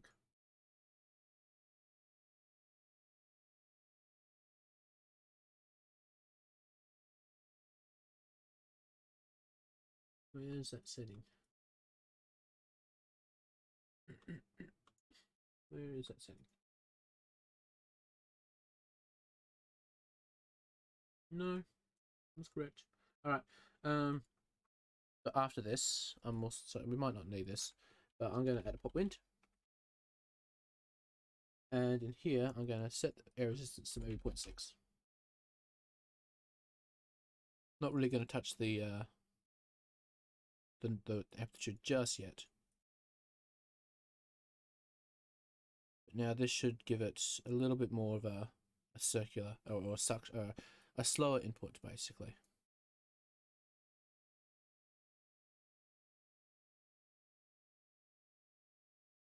Okay, cool.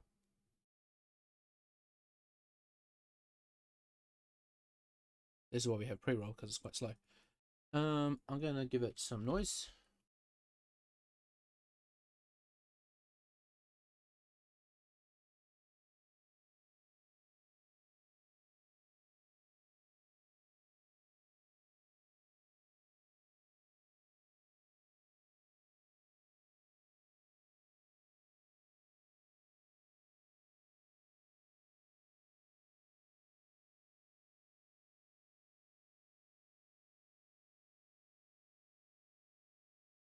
And maybe one more round of noise as well. So let's go pop horse this time and just use that type of noise. Let's make amplitude massive. Really, it doesn't really matter how big we make it, because our drags and everything like that is going to save us.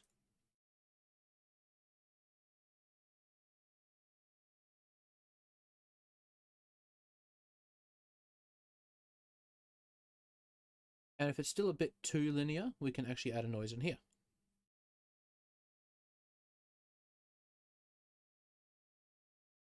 So it is quite slow, so let's speed it up.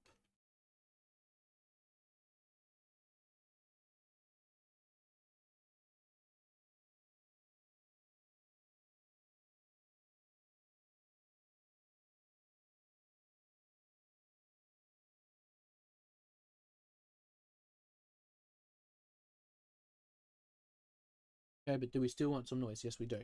So let's try and add a little bit more noise to this, because it's not great. And the way we do that is exactly the same way that I showed last time. So if we can have two noises. So let's now, I'm going to get rid of this, don't need it. So now let's just say noises. Now this is going to be a bit harder to do, but what we're going to do here is we're going to say noises. Let's say vector SN here. So this is going to be, let's just say this is our first noise. So SN is going to be S noise by attribute P times by, let's say, frequency, so noise freq 1. And then I'm just going to maybe give it an offset side. Normally it's negate, we can use plus, so let's say maybe about 20, that's 0 sort of thing. Then we say 5, 0.5, 1 for the values. I'm going to go into here, and for my frequency, for this one at least, I'm going to maybe give it, let me think. Let's give this a larger value, so 0.04. And then I'm going to remember to cast this as a vector, otherwise it won't do it. Channel floats by noise 1 amp. And then I can say val plus equals SN. And this noise, let's push the noise right up. So let's go 50.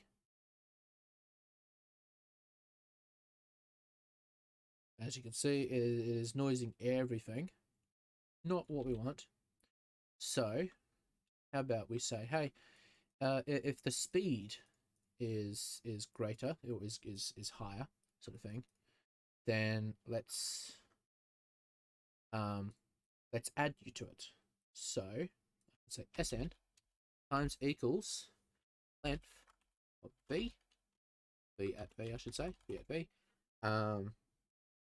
And we're going to, so the speed can be quite aggressive, so let's fit range it from 0, I think it's got 0, let's say 8, between 0 to 1. So basically clamping it back down to 1. You can see it is still kind of moving it.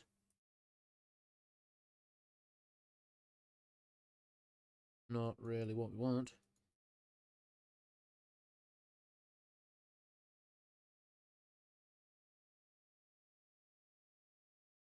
Because the speed is just being quite aggressive. So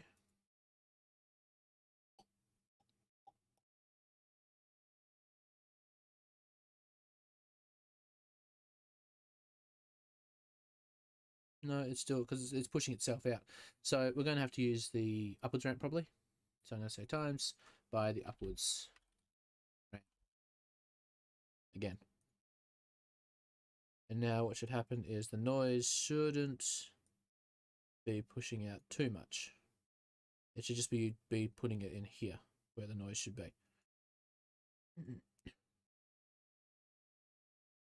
That's how we get that noise.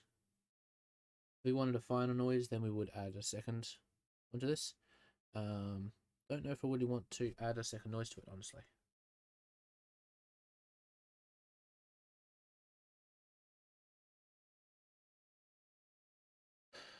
So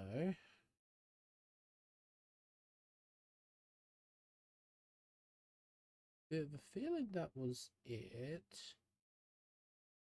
I'm not too sure. We'll probably do a bit more things. The noise is maybe a bit too strong, so let's turn the noise down to maybe about let's turn the noise down to about 12. Then we also have something called an air resistance, which we don't really need to do because we've already got an air resistance going on.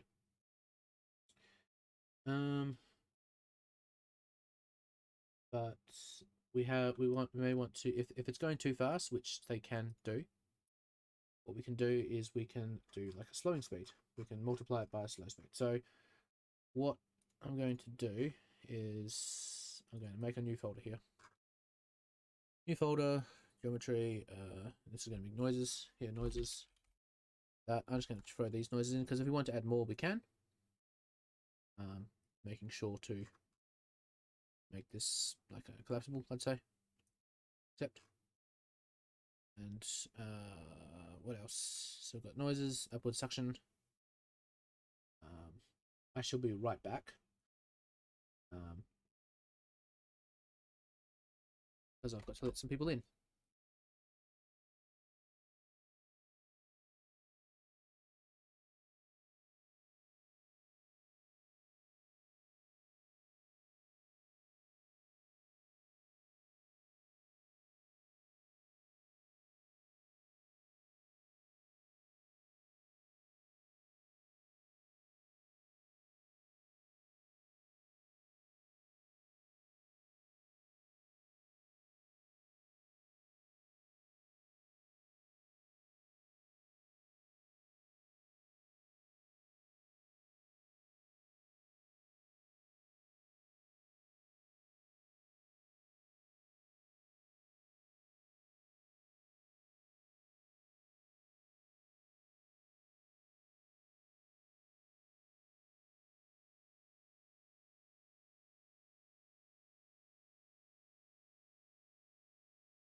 Okay. Feeling that was it. Was it? Yeah, I think it was it. Oh yeah, no. What we want to do is we want to do like a one if statement. To slow it down. So I say v at v times equals the length v at v currently is greater than let's say a speed we're going to give it to fast speed, and this is again a one if statement. So this is a if the length is greater than, if the speed is greater than this value, then we're going to slow it, or else we're just going to let it pass. So I'm going to hit go. I'm going to edit these parameters here, and I'm just going to throw this under the primary settings. And with this speed, it's not anything we really need to worry about, but I'm going to set this to be about 3000. Basically what happens is that this code can fling particles out quite far. So this basically just stops it. Okay, so I'm hoping that that is all we really need to get this working.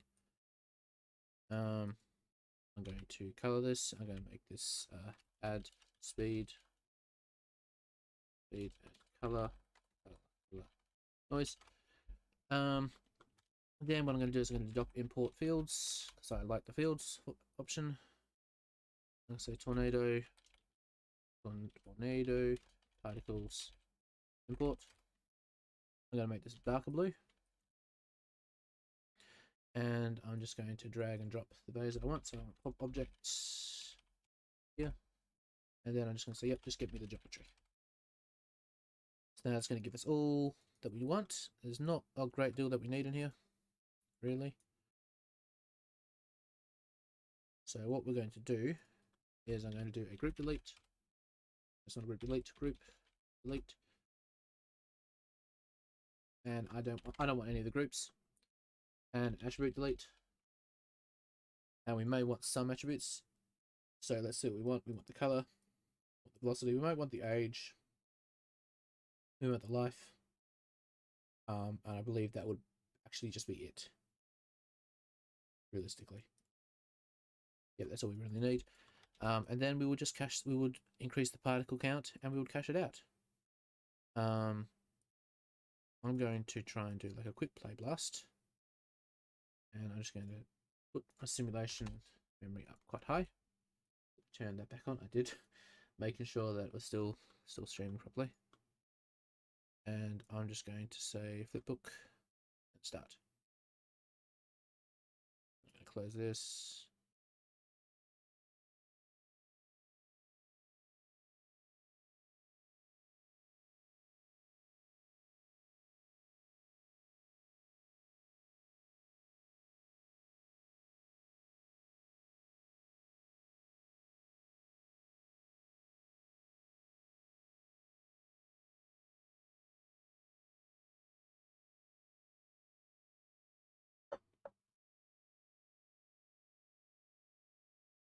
Oh, look at that, 7 likes. It's the most we've ever got on a video.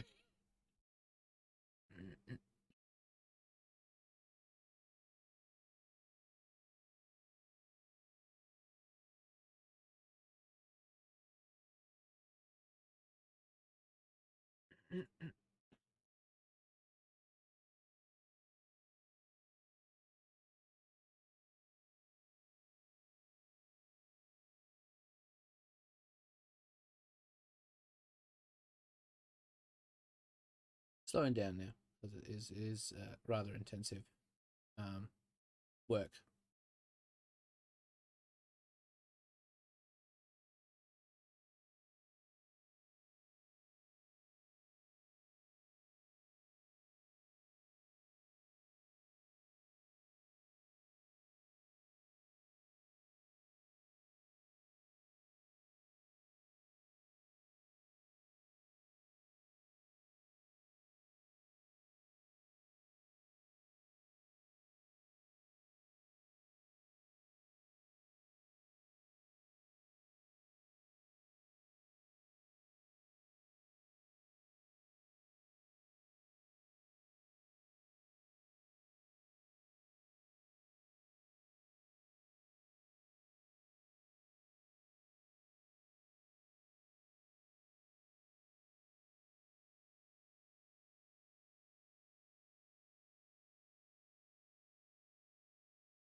Should be moving now. It is, and you can see it's kind of sucking it as well. Anyway, I'm going to try. quickly, because I do want it to actually get all the way up, honestly. I don't think it's making its way. I don't think it's making it all the way up.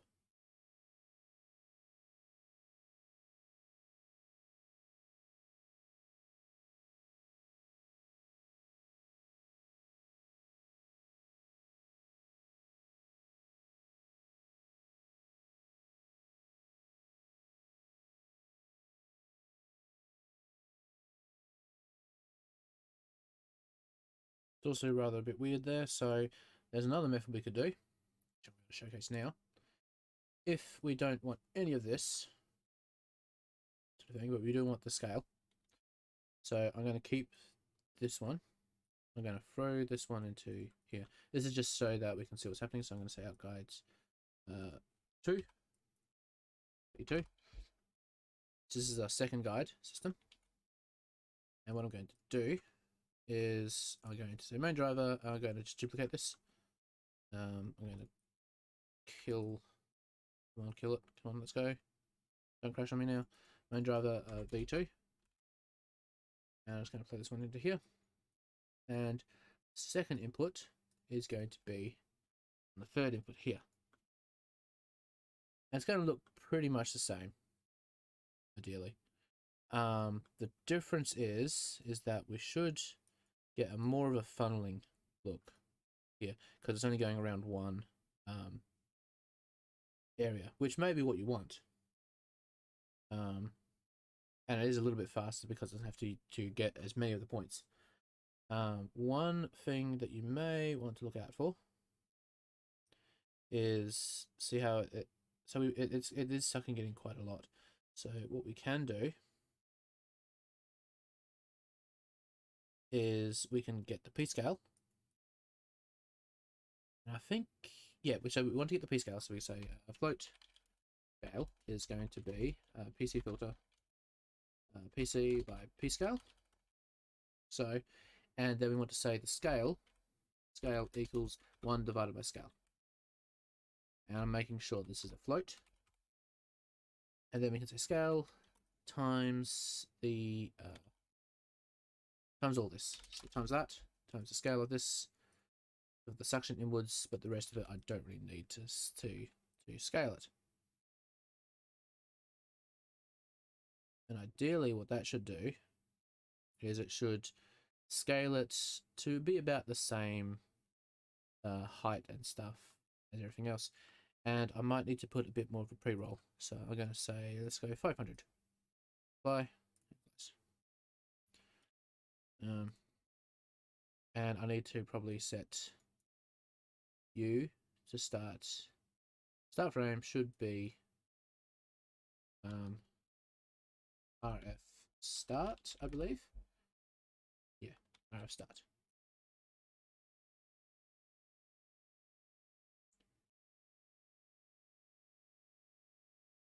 Okay. You go to U. Yep, there we go.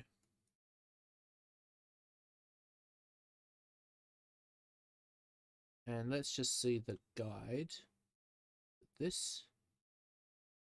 So it's not quite suctioning inwards, but that's because we've got some outward flying faces here.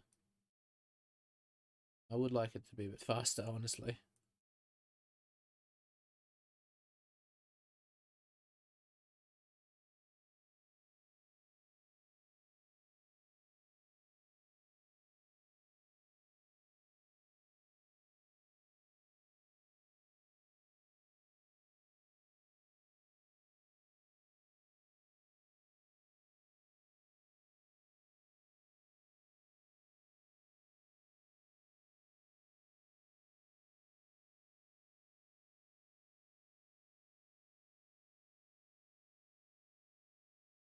We're almost done. Come on.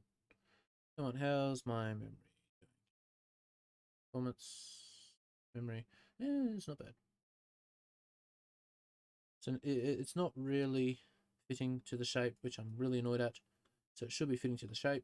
So we've got P scale here, P scale. So let's turn off these for now, and let's just deal with the main ones here. So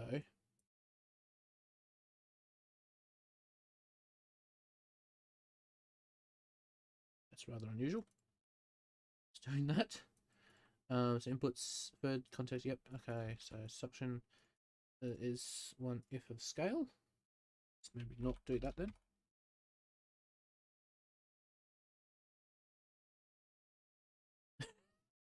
It's kind of working.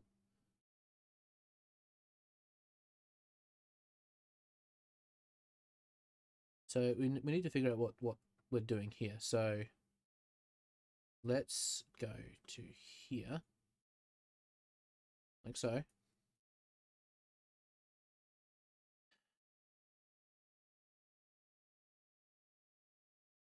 What's a good way to visualize this scale, honestly? Be a bit hard. So it should be giving us this, but it's not. So let's get rid of you. That's the suction alone. So suction times equals the scale.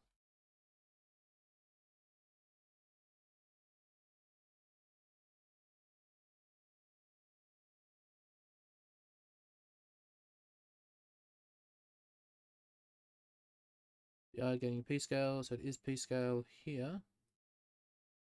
Was it? It is P scale. Yep, it's P scale. Let's try U then. Let's just try using U.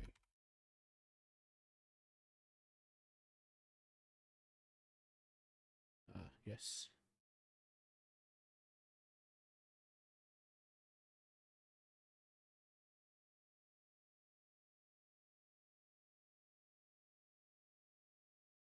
Now we're going to, okay, so that's probably a better method of doing it. So instead of doing like that, we would say scale now equal to the ramp of suction scale, like so. Enable it. I'm going to set it to be the other way around, sort of thing. And then here, get rid of you, and I can put you back.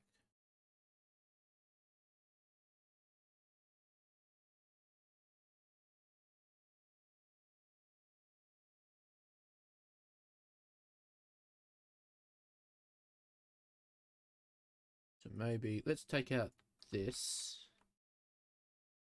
Actually, let's just do it all sequentially, so we can actually do it like this. So suction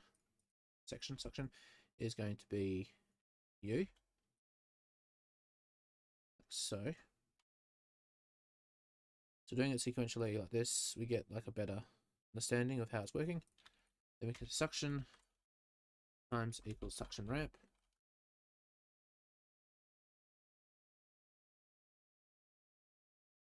Which doesn't really affect us. Suction ramp, suction multiplied by the scale. So this is our new scale. So let's say float suction scale. So let's throw this down here. I'm going to say by suction scale.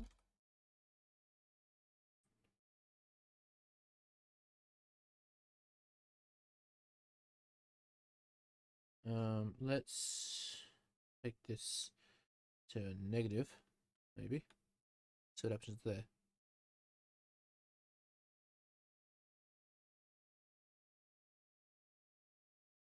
Not really worth checking out, honestly. So let's grab the same P scale that we had here, which was this one. So I'm going to say copy parameters. I'm going to dive inside here, and I'm just going to paste values.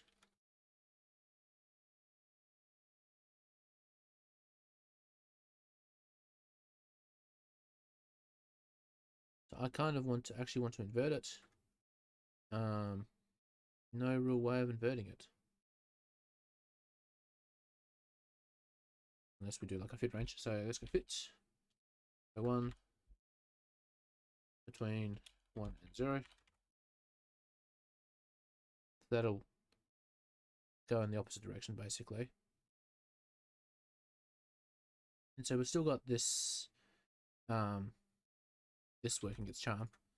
Suction multiplied by u again.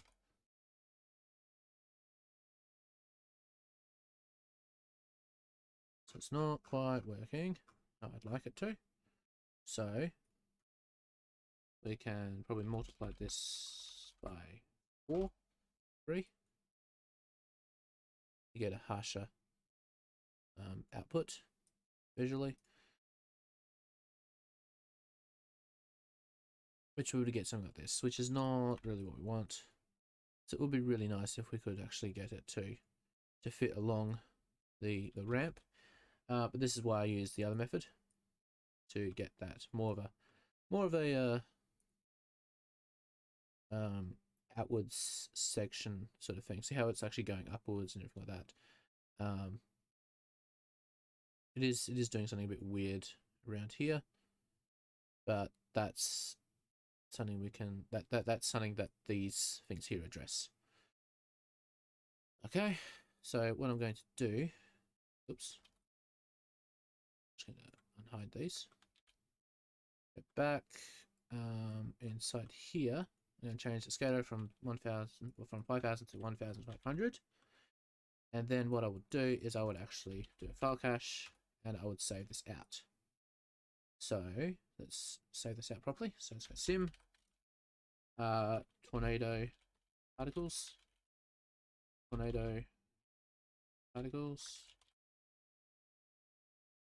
to get rid of all this. I'm going to say dot, and then I'm going to say VO1 sort of thing. I'm going to say let's go VO1. Actually, I'll just use a underscore here as well. And let's actually just quickly do like a quick way to quickly adjust this. So I'm going to go edit parameter interface. I'm going to say integer here. I'm going to say version, and I'm going to say copy parameter. And there is a way to do a filling of it. So let's take a look. So op digit fill. Let me think. What was it? There was a particular VEX function to just fill it quickly in. So it's a VEX leading zeros. It's called. Well, that's the. So it's So we're going to go this here version, and I'm going to say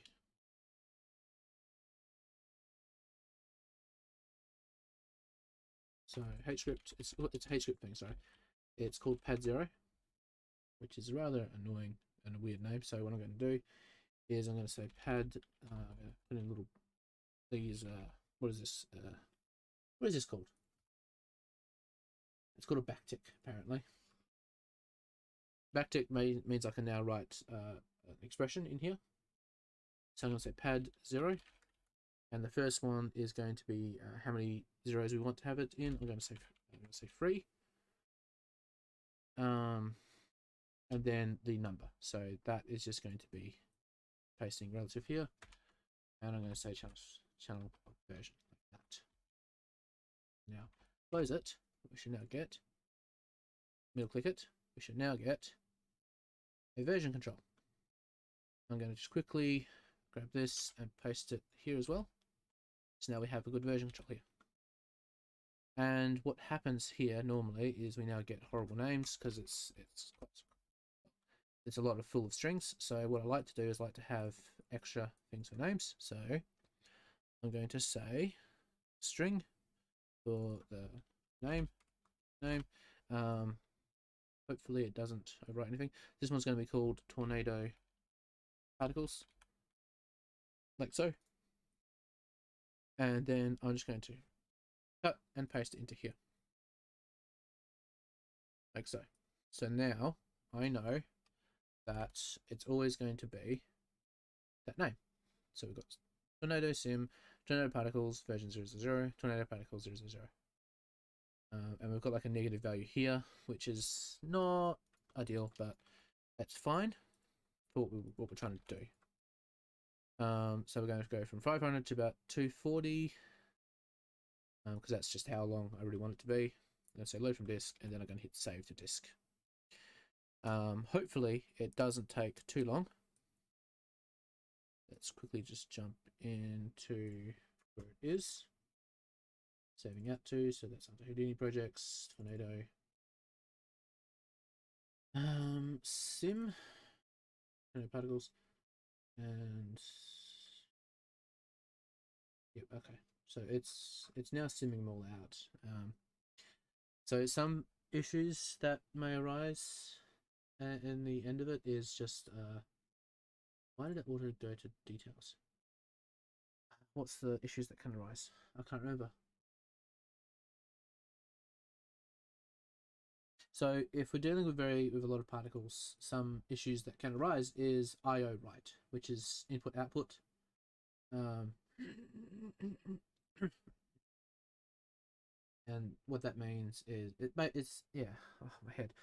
Input output.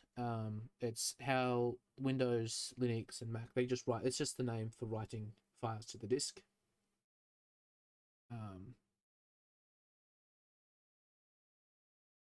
Yes, I've kind of lost the train of thought again. Oh well.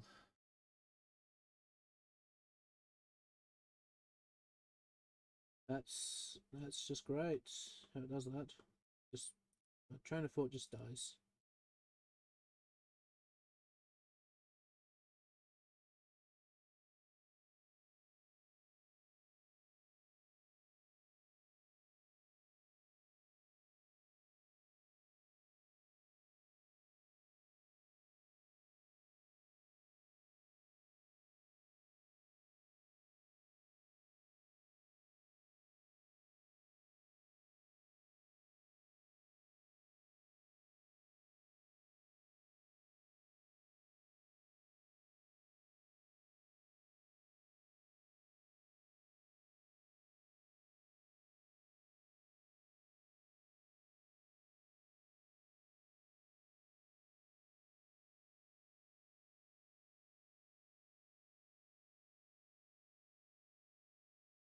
Is there any questions so far while we wait for the simulation to render?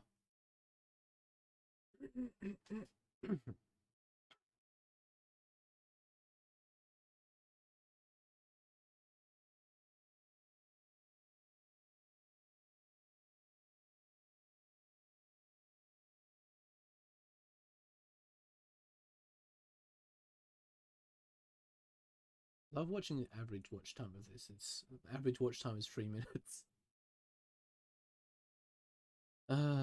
Yes, it's not exactly a fast thing to do here.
I'm just going to turn the mic off quickly so that I can get a drink while I'm waiting for this.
Okay, so I've just basically play blasted this.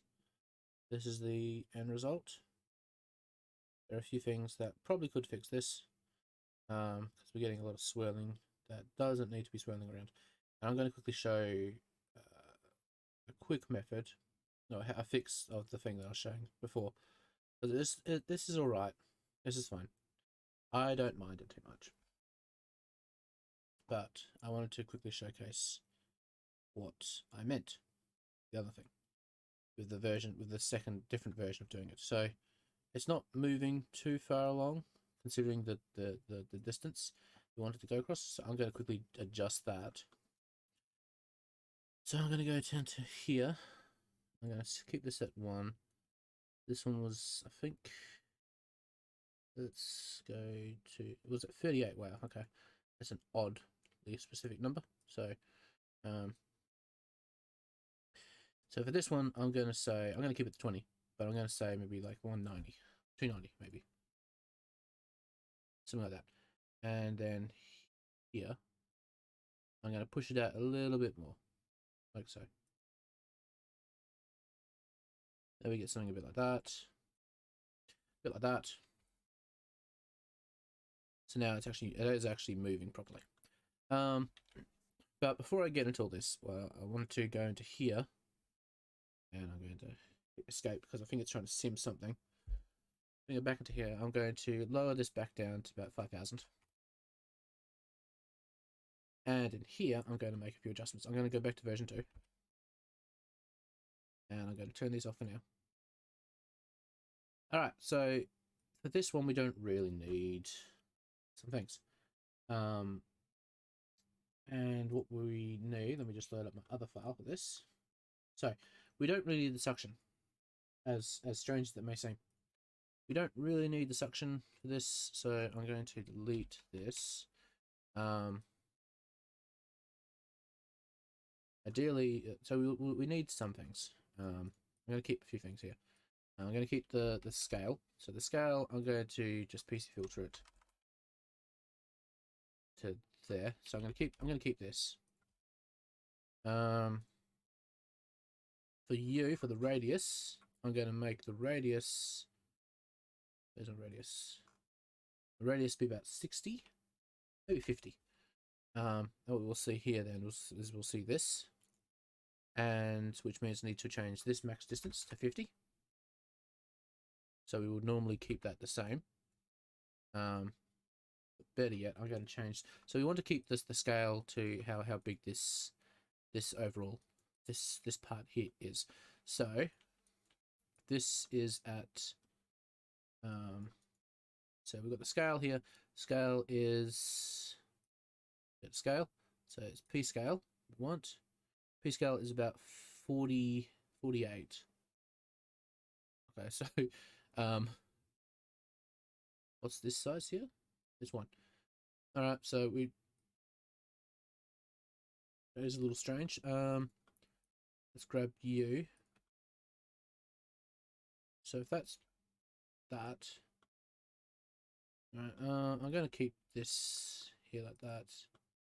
No, that is correct. Okay, cool.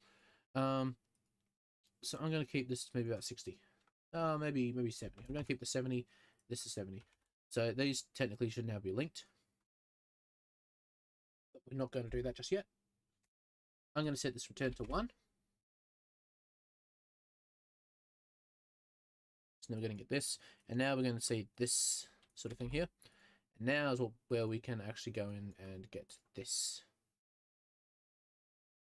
sort of thing here. So I'll copy that.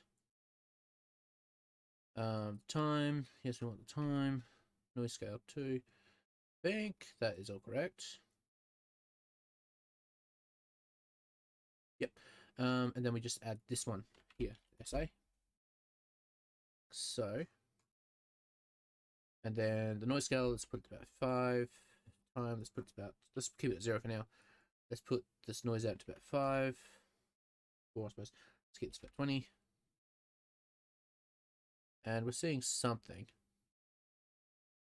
Nothing great. seeing something here. Still not too great, so let's make this maybe 50.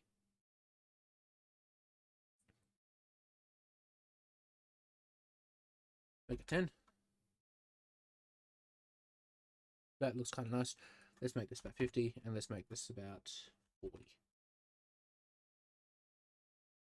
So now we're getting this, and now we need to now actually put the time in, so I'm going to set about 0.8 here. So now we're getting something like that. Okay. So that's that one. I'm going to keep these here because this is just the dirty version of it. Now that we've got that, the suction we actually don't really need. What we do need is we need this. So we just need the suction distance here, basically. And we need it normalized. So we also need the distance because I'm pretty sure the distance is used universally. So I'm just going, whoops. So much easier if I was IDE. We're not. So that shouldn't error out. Yep, that's fine. So now we should get this circular sort of motion. That's almost what we want. Not quite though. So we're not touching the disc. What we want to do is, so we've got the suction, and I'm actually going to do a set here. So I'm going to go set .x 0 pos.z. So, and I'm going to do the same here. So .x 0 and then at p.z. So we're not getting the y value variance there. We're just getting that suction. So the suction isn't quite what we want. So we have the suction, but I'm going to get rid of the suction here.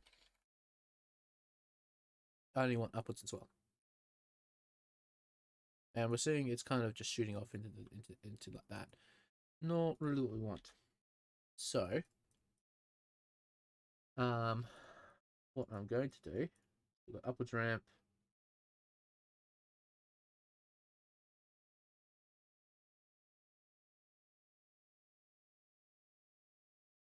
Let me see here. So up, let's see the swirl, we're cross multiplying it by this. So the normalize of, whoops, we want to use the suction, not that. So I'm going to say suction.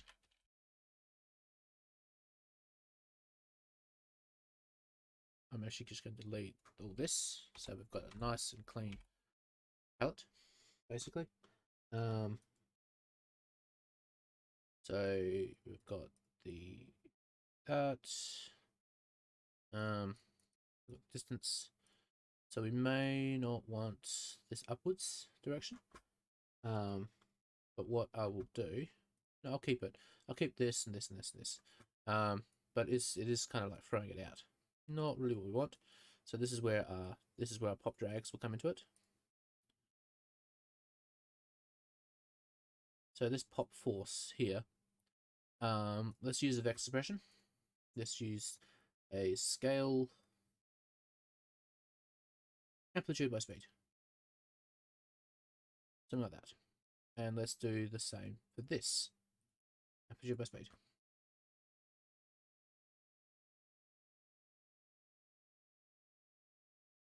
Now we're getting this swirling motion, and it's not... It's kind of similar. It's not exactly what we want. What we want to do is we want to use a p-scale along here. So we can, in this one here, in this swirl, we're going to say, hey, swirl by the scale, please. By the scale.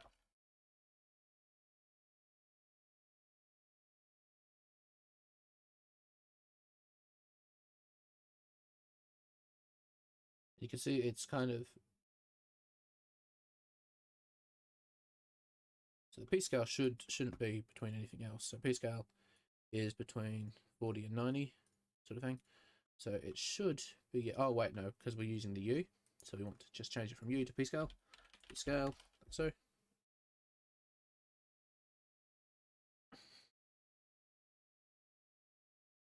We're not really getting any upwards motion anymore. That's a bit annoying. So let's Make sure we are getting it upwards. So we've got noise frequency. This is the noise. Don't really need the noise for now. So let's get rid of the noise. The swirl by the scale. Yep. Upwards. You. Why aren't you going up? It should be theoretically going upwards, but it is not. It's nice and strange.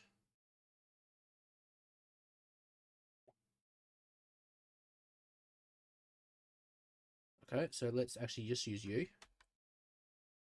And inside here, let's go fit range. So fit 01 between, let's say 20 and 90.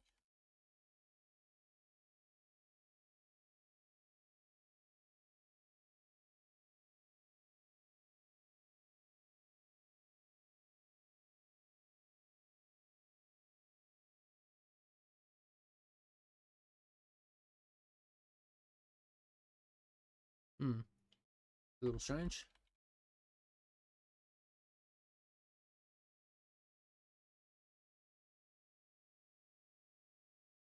Should be working.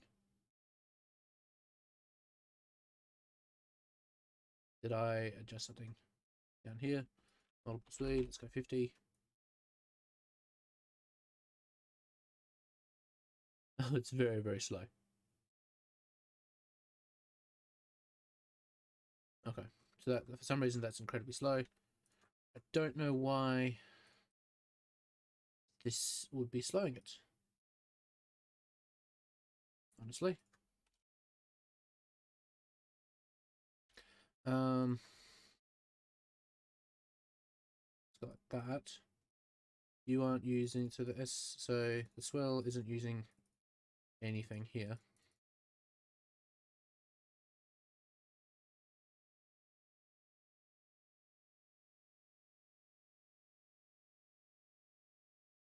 Oh, I think I know why. It's because the swirl is just overriding the overall value of the upwards vector. So let's amplitude the upwards vector. So about, let's say, 120.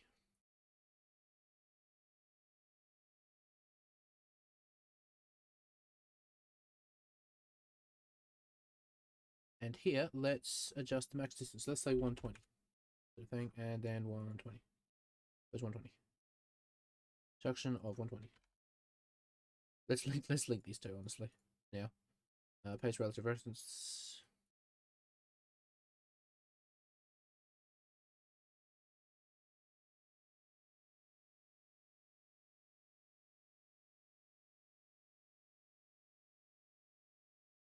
So it's not really scaling it in much as I'd like it to. So let's use U again. Let's use let's say scale is equal to ramp of ramp scale, say 3. Just in case I've got something there, I'm going to say scale, and then I'm going to say fit 01 between calculate a, because I'm being very lazy right now because I'm not going to be using this one. Let's calculate those, and then here let's set this one to be, so there's about 1. Let's use this one here, paste values, and then let's say like 20, 80, something like that.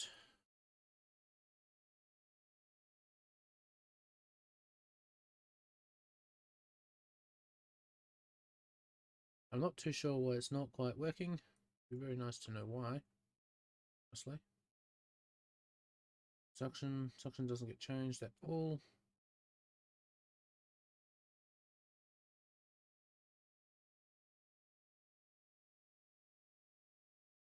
Could be, let's say pos minus AP with the distance here that's doing it. Don't think so.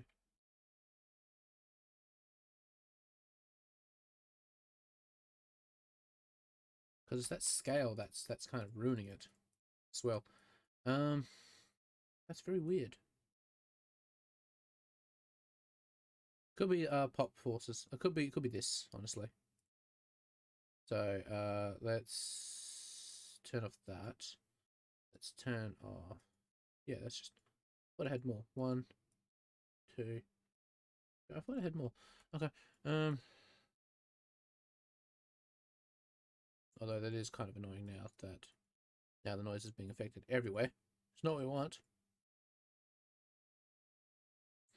Instead of that scale by velocity maybe. Okay.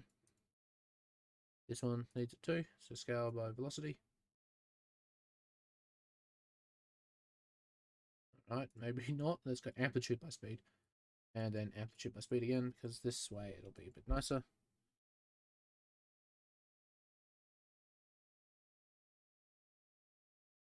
Let's just turn these off. Let's turn off. I don't want. Let's turn this one off. Let's turn these two on. Turn this one off. See if that even does anything. Yeah, so the drag isn't really doing much, honestly. Let's change this to 0.2 instead.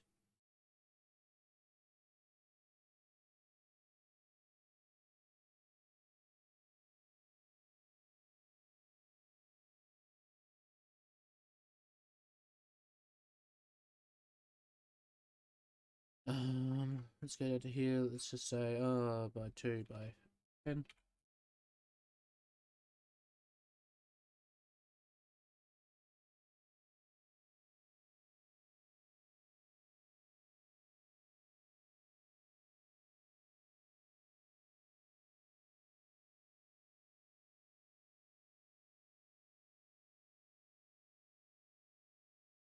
Am I getting the right input?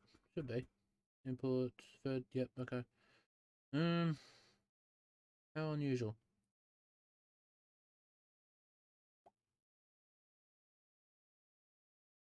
How very unusual.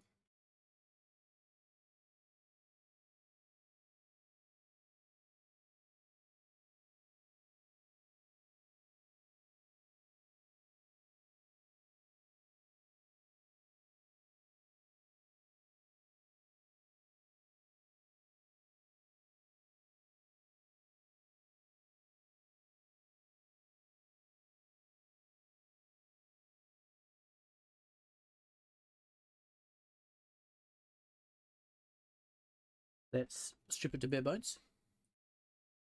So I'm going to say upper angle, pop wrangle. So I really want to see why that's not working. Pop wrangle, plug U2 in, inputs, third input. We need a few of the settings here, so I say PC open here. I'm going to get rid of this one. I'm going to say let's just do 60 sort of thing. Yep.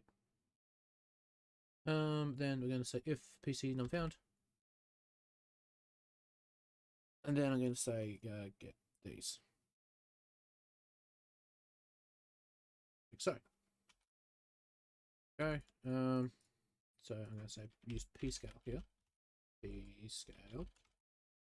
Now then, I'm going to say I'm going to do a vector dir is going to be a set pos.x 0 pos.z minus set at p.x 0 p.z. Okay.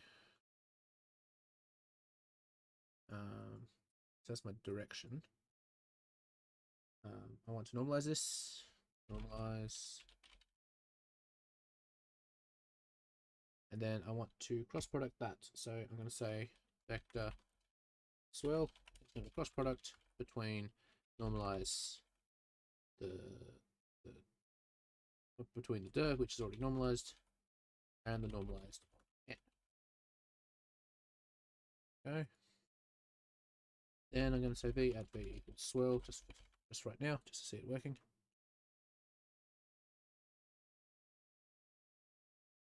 Kind of is, not really. Now we're going to multiply that by, I'm going to multiply the swirl multiplied by the scale.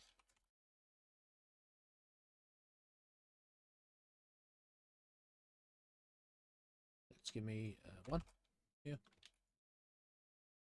So swirl multiply by scale, and then I'm going to say we want the upwards direction, so the upwards direction is just going to be n. So I'm going to say I'm going to use normalize n as well. So I'm going to say I'm going to whoops, y has got k vector up is going to be normalize n. Let's multiply it by an amount. Let's add these two together. So we're going to say plus up. Remembering to negate it.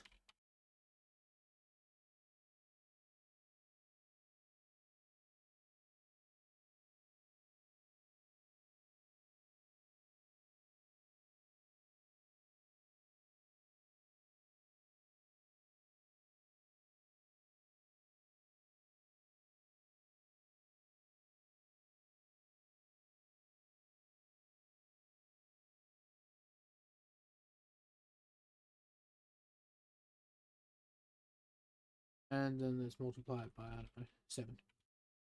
And we're going to put these two in brackets first.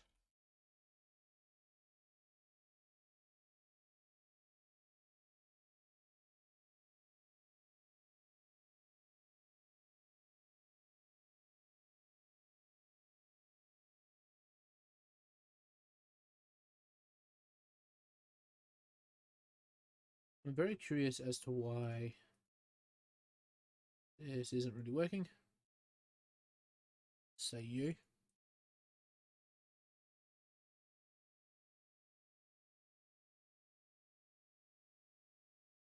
And let's fit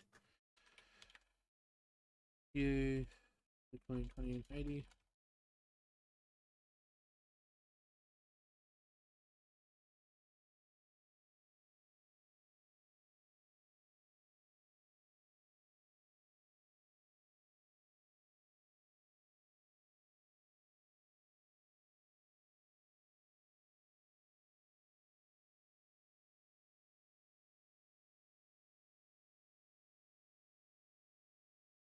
How unusual. It's not really working how I'd like it to. It should be, by default, giving me a proper value, but it's not.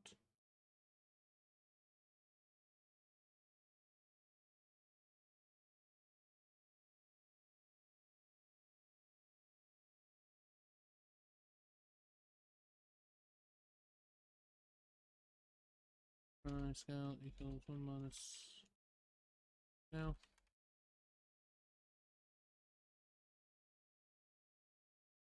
Nope. Okay. Not sure why that's not working. Really wish I knew why.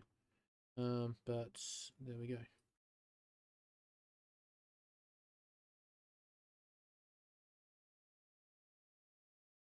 It's just coming out like a massively long pipe.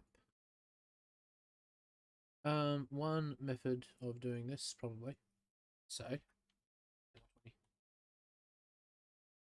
say 120, what comes next? Then it's just going to keep coming up a bit like that. So it's not quite right what I want it to be. It's very annoying. What we can do here is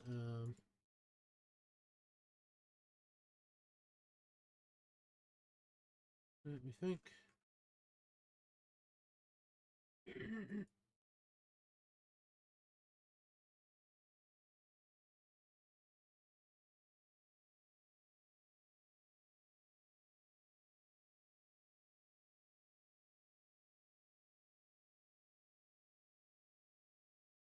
Really like to know why it's not working. It's really annoying me.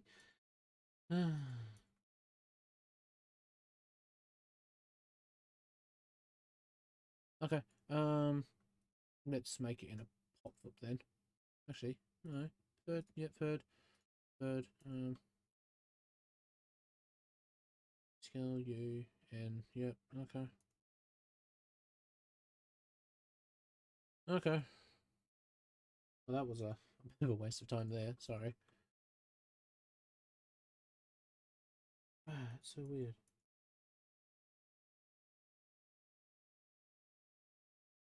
this. Why is it? Don't bug me all night if I don't do this. I'm sorry. Third, context geometry. Dive inside. Get rid of you. PC filter. Okay. So we're going to get the position here. This is P. We're going to do vector to float, float to vector. So that's what I'm doing. That. Let's say subtract between U and the current position, which is also going to be through that. Set this to U. Just PC open, PC open. Let's change this.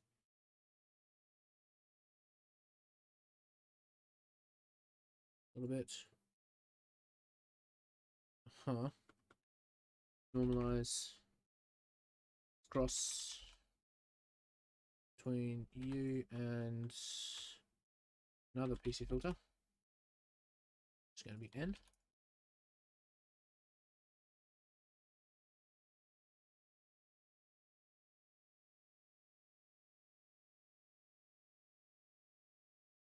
Not quite working. Finally, let's get this one here, which is going to be scope P scale, and we multiply U.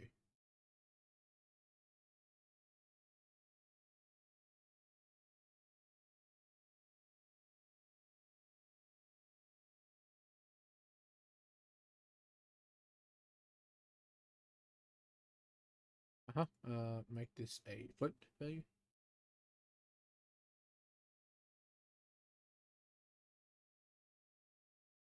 Okay. That's kind of working.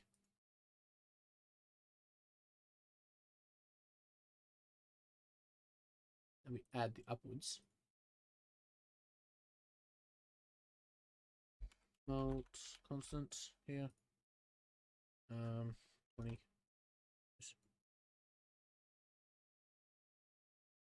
Negate.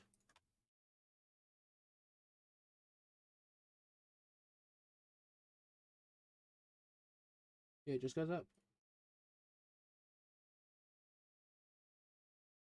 Let me just quickly check things.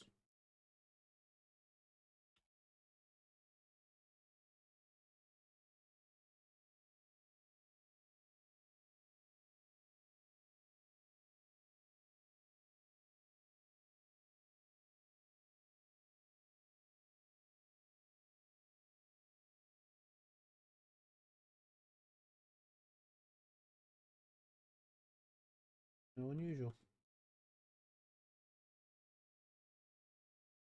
And I'm all constant. Let's go 6. Faster.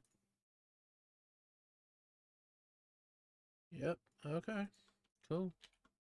Yeah, no worries.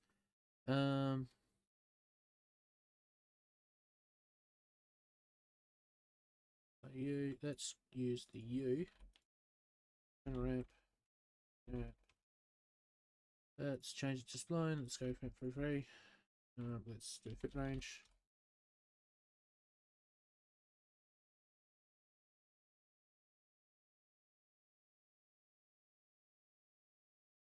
No, still not working. Oh, cool.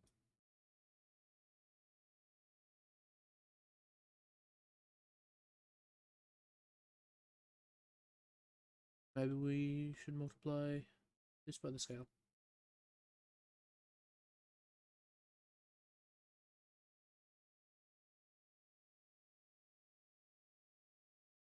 Why is it doing that now? Turn you off. Why aren't you spinning anymore?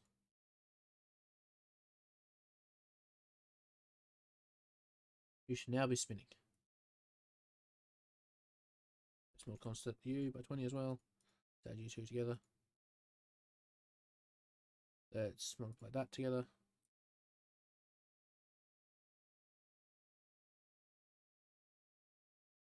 Okay, let's try one more dirty trick. So I've got this P scale here. So what I'm going to do is I'm going to do 2 P scales. So I've got PC scale here. If PC scale is that, then let's keep all this for now. And I'm going to say int PC, another one. This time we're going to say P scale. So I'm going to keep it the same, except what I'm going to do here is I'm going to say scale. So scale. I'm going to say P scale. Let's maybe multiply it by half. That honestly. And it's going to be PC1 here. Now then, I'm going to do another one. I'm going to say, hey, did you find me? If PC1 is greater, then do all this. And instead of getting it from here, get it from here. I don't think it'll work. Yeah, it kind of is. It's not great.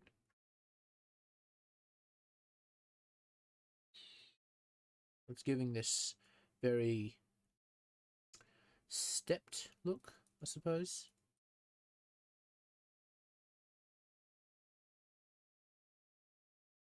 Not really something we want. So let's go maybe 10 here, just so that we're getting a proper scale. That makes sense.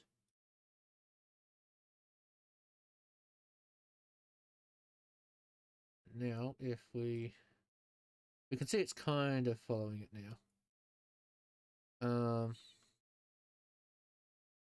So that's how this would work, honestly. So let's do that. Let's just do that. So in main driver here, let's go. Hey, you found some. Cool. Let's do another one.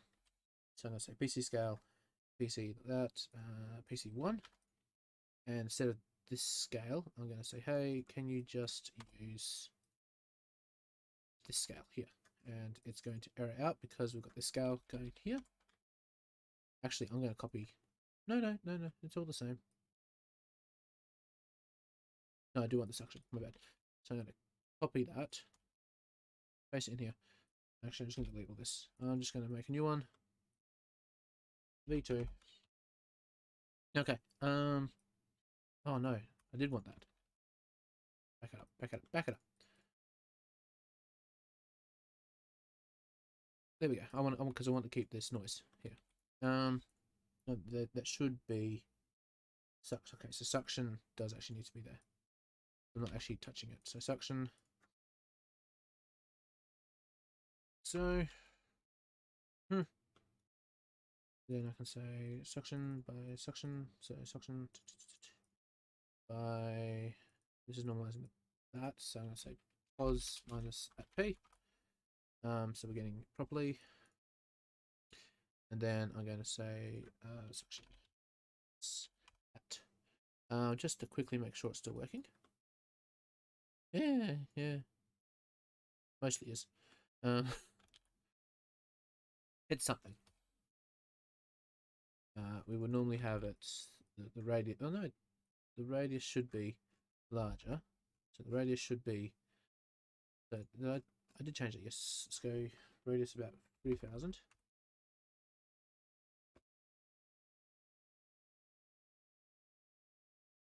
Now why is it doing that now? Flipping heck. Okay. The suction. I'm not going to use that. I'm just going to say pos minus p. Suction. The U aren't even being used just yet. Suction speed. Suction is equal to that.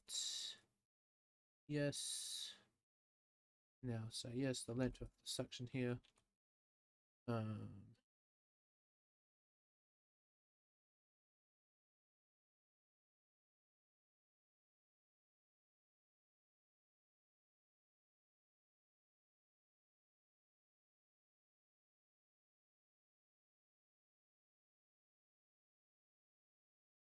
Been making sure it's still working. Yeah, okay. That's still kind of working to how I want it to be. go back to the third here, and inside here, we're going to use the scale. So scale, going to error out. I'm going to say, hey, did you find anything? If you did, then go into here. Let's push these out. Push this out, one, and then one. That, and then I'm going to say here, give me the scale. It's going to be a float. Float scale is equal to p scale. And this is going to be C1 here. It's not great. Honestly, there's a few things we can do. I think the drags might be just be a bit high. So let's, okay, maybe a bit too much, a bit too less then.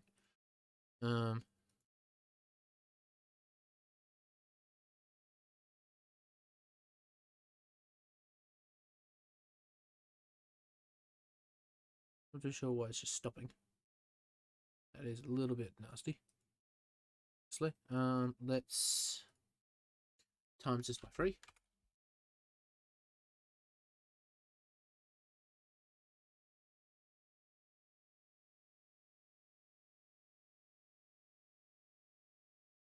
Not exactly swirling around, is it? So let's up the swirl speed. 40.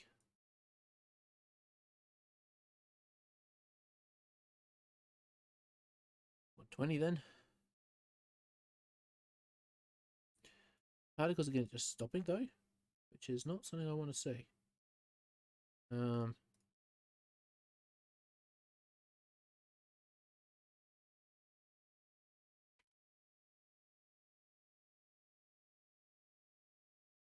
New speed. What's new speed getting at?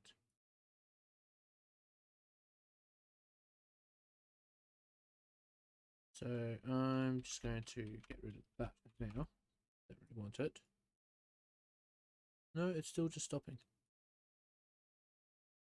Because it's not because it's kind of like it's not finding any new attributes, if that makes sense. So we could technically still use the second geometry, I believe. The reason it's not working now is because this second geometry doesn't have p-scale. So let's apply p-scale. Like so.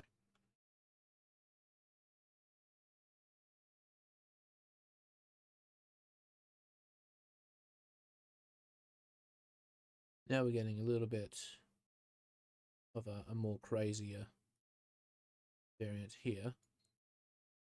But some particles are still stopping, which is not what we want. Let's turn this down.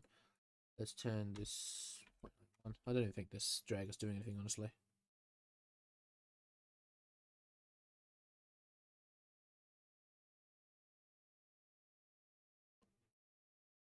That's a nicer, a bit more violent, I suppose. No, I'll keep this back to 0.6 really. Downside is that. So let's go back to you and scale. Turn you down.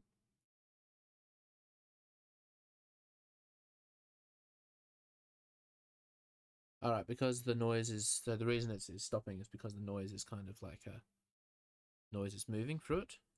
So we may not actually want to have the noise move through it.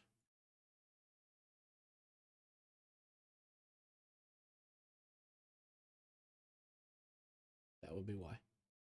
Right. I am not very bright tonight, it would seem. Let's say. I'm going to add that noise back. And then I'm going to hit go, and let's take a look at it go. There we go. I'm going to go back to the third input, and we'll see how that looks.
So some things we may want to do.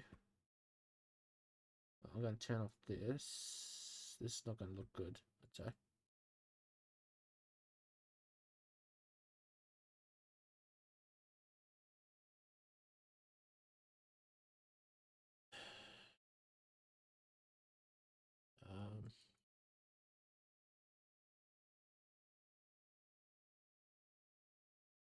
So let's turn them back on.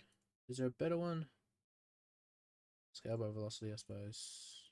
I don't think that'll even do anything. It doesn't seem to work, does it? Does the velocity just is scaling anyway?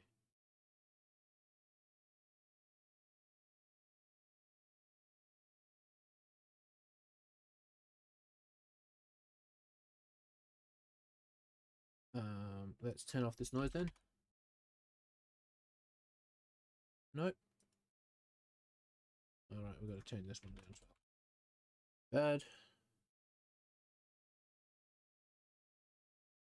I'm still rather weirded out why that just stops. Let's take a look. Say the noise scale isn't being changed.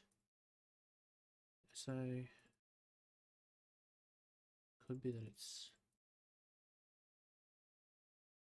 I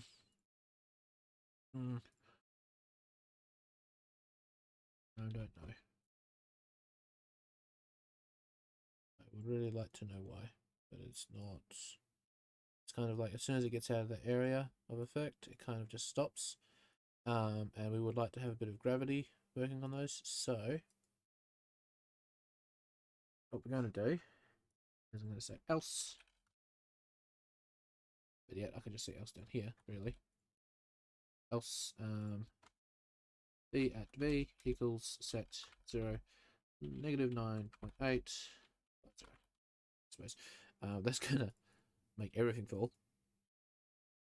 So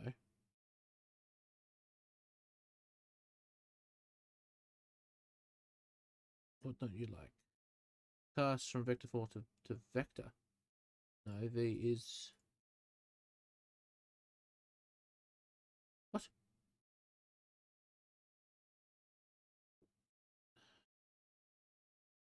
It is a vector. It's a vector.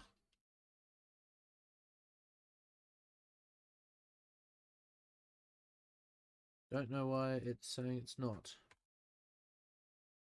So equals set 0 1 0.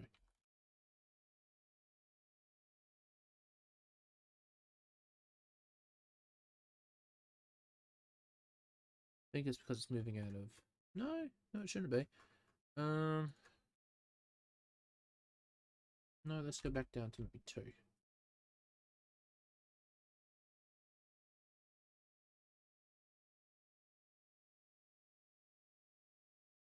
Very unusual.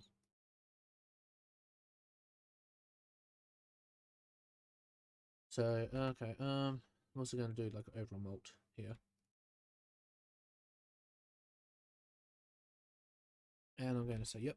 I'm going to say negative 9.8. Oh right, so put a comma there.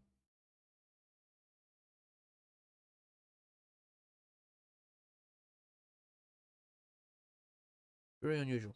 Let's go minus set time.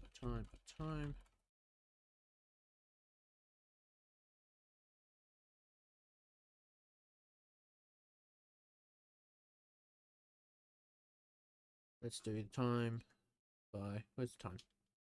I have time down here somewhere, don't I? Time by about 2.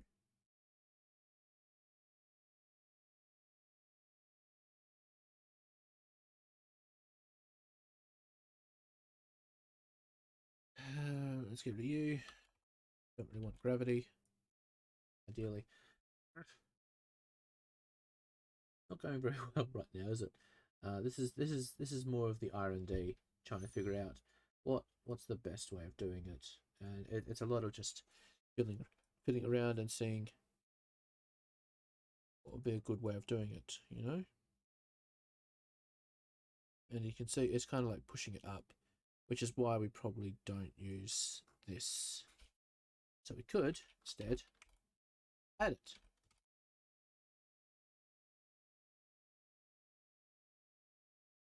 I think the drag, one of these might just be a bit too much.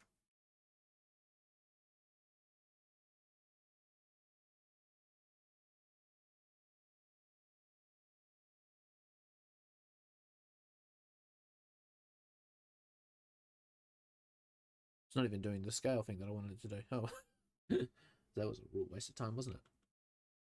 So this is probably the best way to do it then, using this one method here.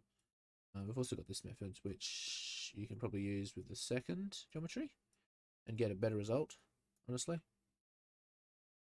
A bit more violent result, at least.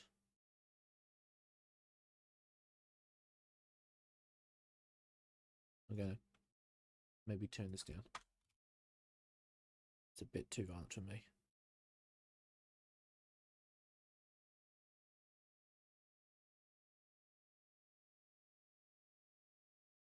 And I can add it because we're doing all these drags. Yeah, so I'm going to tree, I'd say. V at V plus vel. Yep. And I can do that. Okay.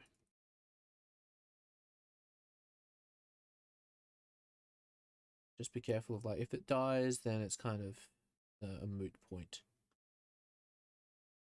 But that's how we get like a more varied noise without having to use like the other method that I showed.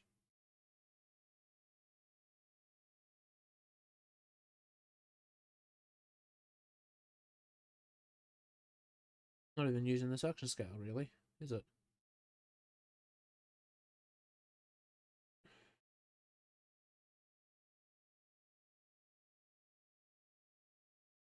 So you want to be very careful about, like, if they die, then inside here, what you would do. You can also note that it's not the same size. So if I just go down to one thing, let's say 10, oh, let's say 6 for 6 here.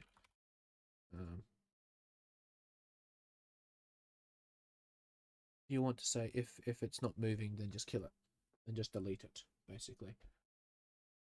But it'll come back if the speed is greater. So what we do that is we say aspect angle, and we say if v the length of v at v is greater than speed, or no, is slower than speed, then just remove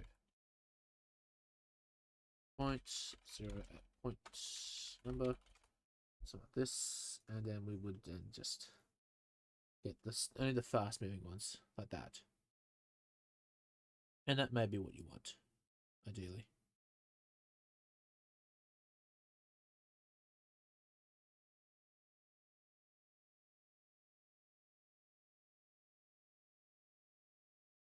But then you get all these random points around here. And the way to fix that is we use these guides, this guide here. And we would say, hey, int PC equals PC open 1 P at P, which R, then we say, let's go like 10 here. Then we're going to say, pos is PC filter, PC P, and then I'm going to say at CD equals the length, distance really, distance between pos and P. I'm going to see it's going to be massive, so I'm going to go fit range between 0 and, let's say, max value here, 0 and 1.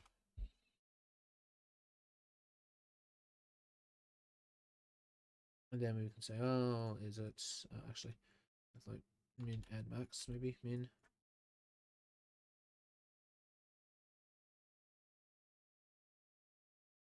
Yeah, something like this, and then we can say, hey, if the at CD is less than, so we can say, so if at CD is less than, say, 0.5, then remove the point as well.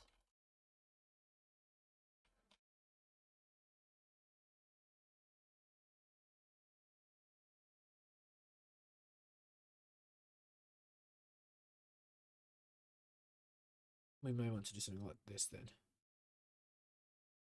So we would say, oh yeah, we'd do something like this. And we still get these random points here. Another way of fixing it is, instead of this one, is we'd say, hey, how many points you got? So let's say PC find. Thing. So let's say PC find. This is going to be a vector. Here. Get rid of this, get rid of this, and get rid of this. And then I'm going to say if len of PC is less than li amount, then remove. Remove point. 0 at point. And now, so we've got these random outlying points here. What this should do is not work, apparently. Let's say 50, let's say 100. 100, thank you.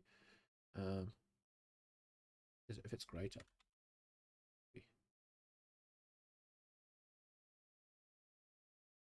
What?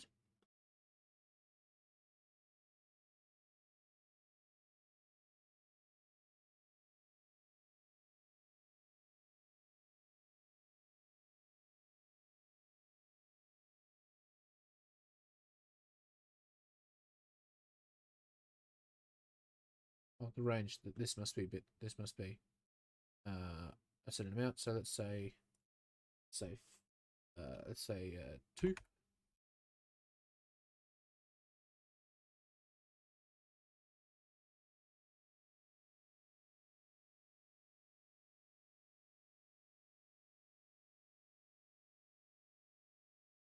We're trying to find the outliers basically.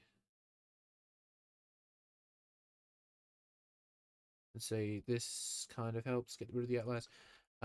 Here is where we'll probably boost this up as well.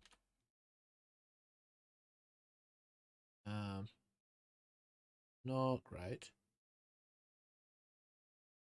So let's say 100. That's no. So 200 here. And if it's less than, so we want to say less than. We definitely do want to say less than. So the radius should be about yay big. So you should only find 2 points.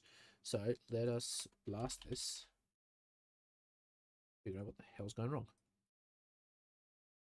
Delete non-selected. How many points are you getting? So let's take a look here. Let's go then PC. Let's go. Points equals that.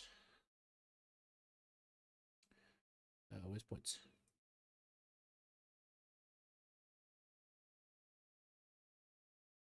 Points. It's getting 90 points somehow.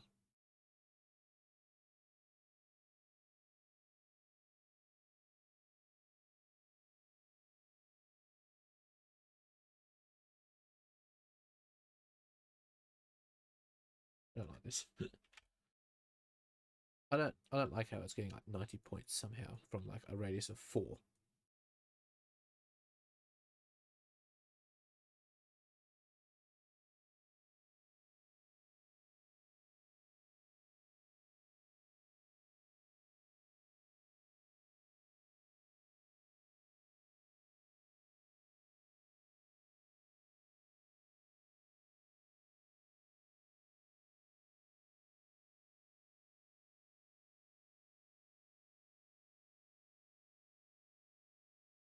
Oh, hang on. Right, yeah, no, it would work that way. So we need to have this in a different angle. I'm not very bright today. I apologize. Then we can do this. Say 3 sort of thing. If it's less than, say 7. We're still going to get something here and there. Because these points are there. So let's say above 30. Let's go 10. So, and that looks a lot better now. Alright, so this one deletes by speed, and this one deletes by permit. Okay, color these red.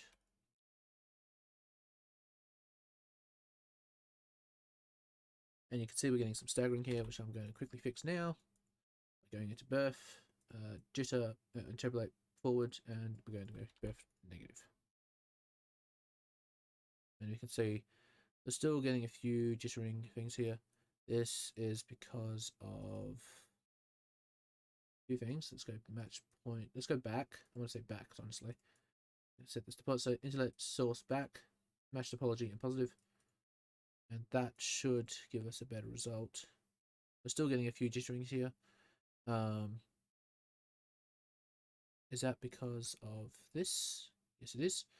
So what we would do here then is we'll probably just push this to maybe 3.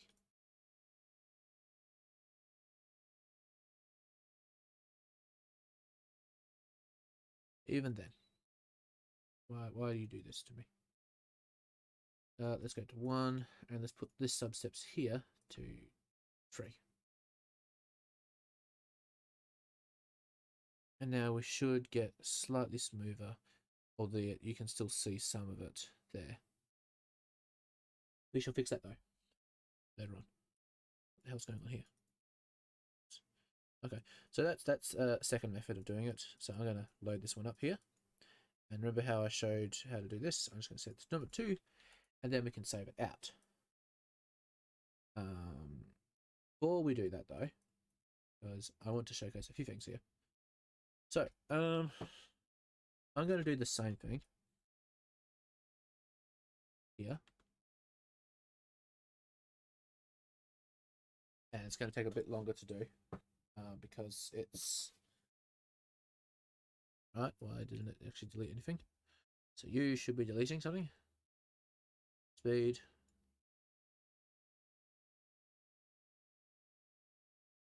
Yeah, okay, maybe 200. It's deleting some stuff at the bottom, which I don't like. So some of these are just not fast enough, which is not great, but that's all right. We basically do want to get rid of redundant points, but because they are moving, albeit a bit slowly, which is quite nice. We would like to. So I'm going to say if it's that, and it's less than, let's say, channel float, and at p.y is less than.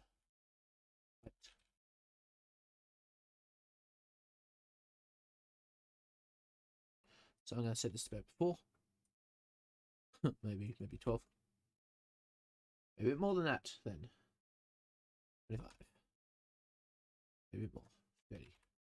There we go. Then I can now delete that. Okay. That's a pretty honest. That's honestly not a great method, but it's to showcase something. So now what should happen is they should come out with an ID. They didn't.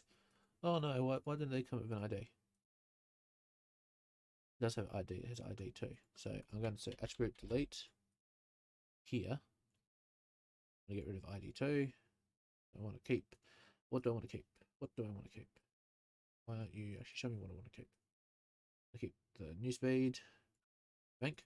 That what I wanted to keep? That was it. I think that was it. Oh, and I want to keep color. This and color. Whoops. Cancel. About to kill the stream, apparently. Now if I just simulate a few points out, we should be getting ID. So why didn't you get ID? That's really annoying. We would need an ID. So I'm going to have to not do this one then. I can't use this because I needed the ID. So, but I'm just going to quickly show you something pretty cool. What I'm going to do is I'm going to blast out a certain amount of particles. So I'm going to say blast. Blast these points. Blast these points out. Selected. And we can see that because I'm not deleting any of the points, they're going to stay the same. That's great. That's what I want. And what I'm going to do here is I'm going to do a time shift, and this is going to be very technical here. I'm going to do time shift. I'm going to do 2 time shifts. This one is going to be -1. This one is going to be -2, sort of thing. And then I'm also going to say load from file, report error, no geometry. Just say no geometry here, so I don't get any errors with this. See, we're going to have some of this. All right, so I'm going to do something called a lerp. Not a lerp. I'm going to do something called a curve. I want to make a curve. So if for example I went and did like a particle volume rasterize attributes here. Nope. Yep. No, that's correct. So I'm going to say yes, sort of thing. I'm just going to say f at density equals 1. I'm going to say yes at the density, please.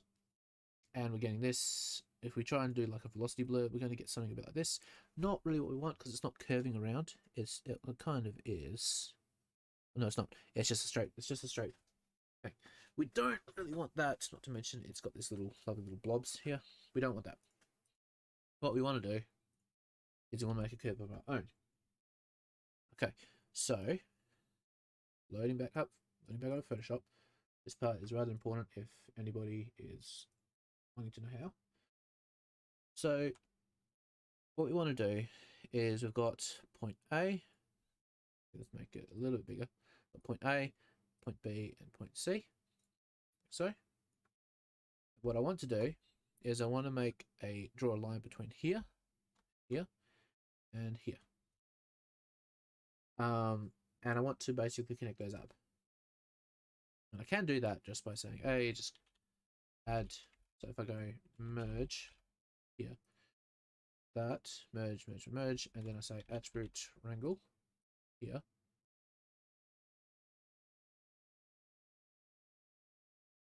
Like so. So all of these are going to be giving, I'm going to give them all. So I'm going to say add by, say, ID. Oops. It's not going to work, so I'm going to say I at ID equals at point num. We get something similar to this, but you can still see some bends. Like there's a joint here thing. We don't want that. We want to have it nice and curved. Now, bear in mind this is a bit heavy to work with. So what we want to do is we want to do a loop. So let's say we want to create 10 points between. I want to say 10. I want to have like 1, 2, 3, 4, 5, 6, 7, 8, 9, 10. So like a nice. Oh, that was a horrible drawing, wasn't it? A nice curve between these 2 points, between these 3 points, I should say. Like so. The drawing's horrible. I know. I'm sorry. My likes have gone down. It was on 7. That's on 5. Oh, that's funny. So what I want, so the way we do this, and there's a good article on coding on how to do this exactly in Unity. I'm going to basically recreate this inside of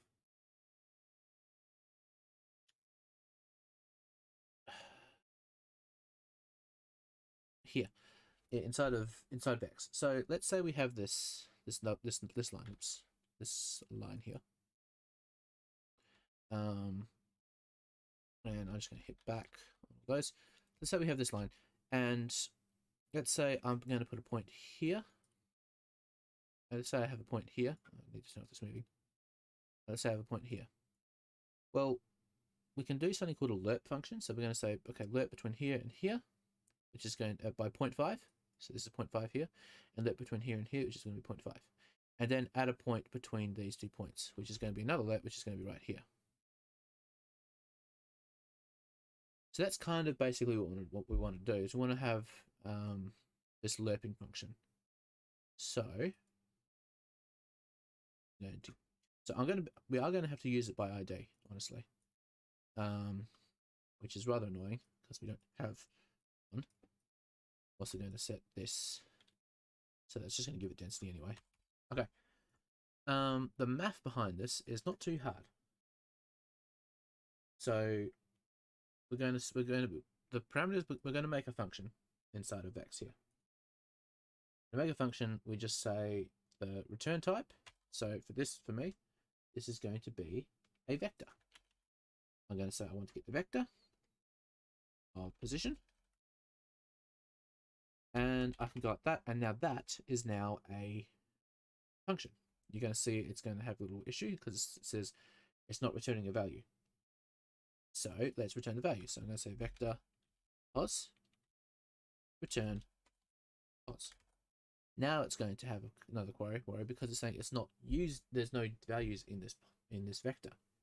So let's figure out how to get values in this vector. Now what I can do is I can just let between the two. So we're going to have a lep amount. So we're going to have the position of 1. We're going to have position of 0.1, which is the main point, 0.2, and 0.3. And we have to have a varying amount. So it could be like 0.5. So we're going to have 3 vectors and a float. So I'm going to say vector plus 1. Let's say p0, vector p1, and vector p2. And then finally a float of t. And this is just a threshold value. T is just threshold. So what we could do is we could say vector pos equals. Now to do a lerp, we actually do have a lerp function in here. So I'm going to say lerp between position 0 and position 1 by t. Not quite there though. I'm also going to do another lerp after a comma. I'm going to do between position 1 and position 2 by t. Going to arrow out. Then we're going to lerp between those again. Those two values are t. And I've got that wrong. There we go. So that's the overall, the basic function. My likes are going down. Stop touching my likes. I'm sorry, it's heavy in math. I don't care. So that's going to give us a position. That's just a nice thing that we like, that we want to have. And honestly, I don't even need to have this vector pos here. I can just say return this. Say return. And then I don't even need to have this return pos. Now, how do we actually implement this? So what we want to do is we want to say, hey, find the ID. So I'm going to say, figure out the VEX functions for it, find ID. So I want to have something here called ID to point. So I'm going to say for int point. So this is going to be 0.1, which is going to be our first input. Is going to be ID to point. It's going to be the second input I made. So number 1, and our current ID. I'm going to copy this and do the same, except this time this is not the second input, or the third input, if you will. This is the 0.2.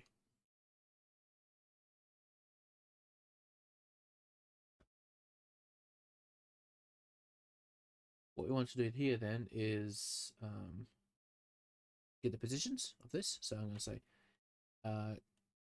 vector plus 1 is equal to 0.1 p of 0.1, and vector of plus 2 is 0.1 position 0.2. Actually, my bad. Like so. So now these are our positions. Now what we can do is do a for loop. So I'm going to say for int ii equals 0, ii is less than or equal to the channel amount of points. So I'm going to say points here. This is basically our subdivisions. And then ii plus plus. Okay. I want to say get the vector of pos. And what I'm going to do here is I'm going to say position. I'm going to pass it in my current position, secondary position, third position, and the float value of ii divided by the float value.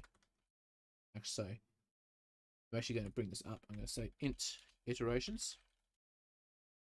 Like that. Or by the float value of iterations. I think we might need to do a -1 there.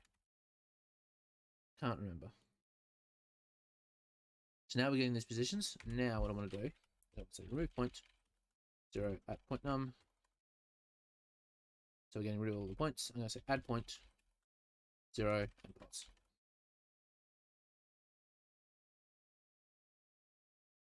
It might need to be removed 1. No, we do want to keep it like that. No, do we? So let's just quickly check where you are. Sorry.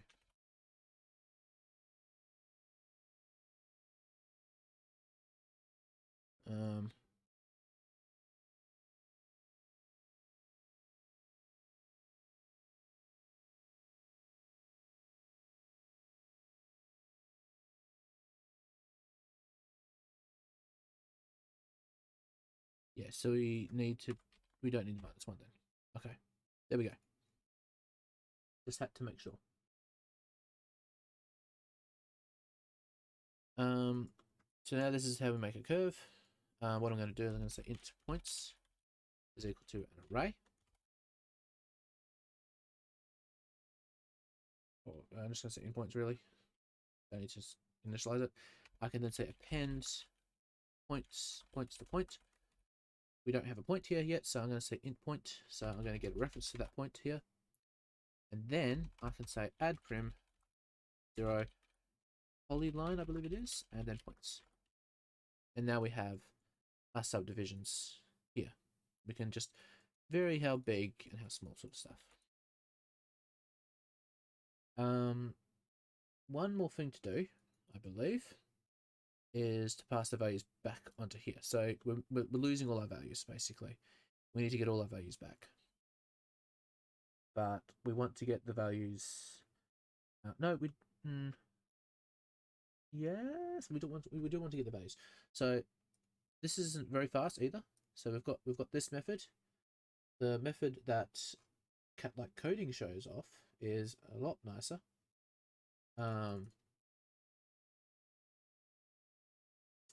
So what that entails is it's pretty easy, honestly.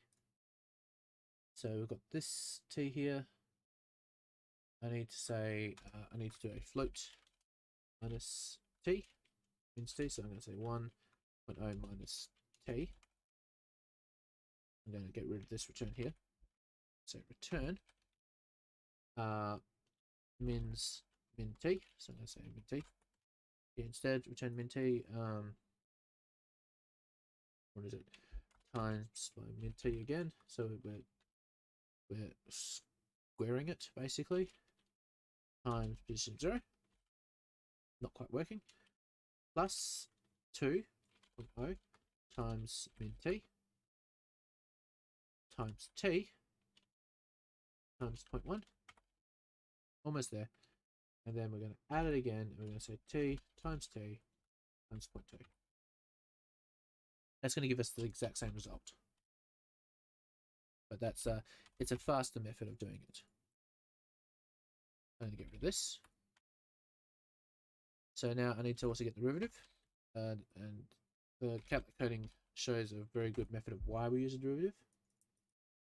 Let me just quickly if he's actually got a point on what the derivative is. The derivative is basically where it's pointing, to be honest. So we may want it, we may not want it. It's up to us if we want it, really.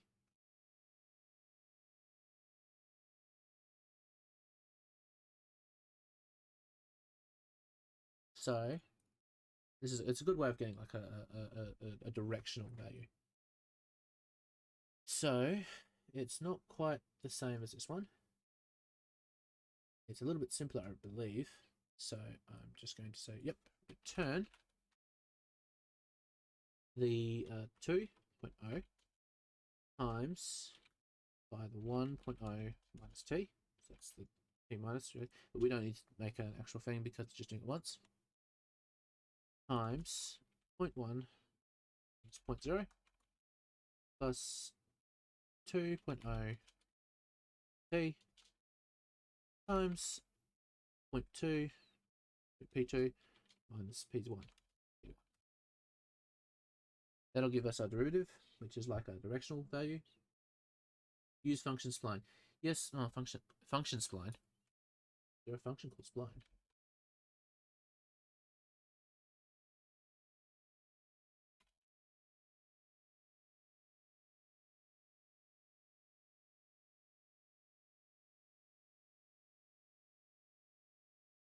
Samples of value along a polyspline or spline curve.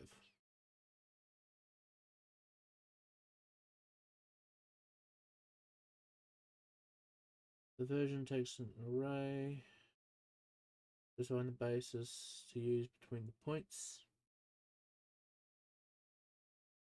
Basis. Oh.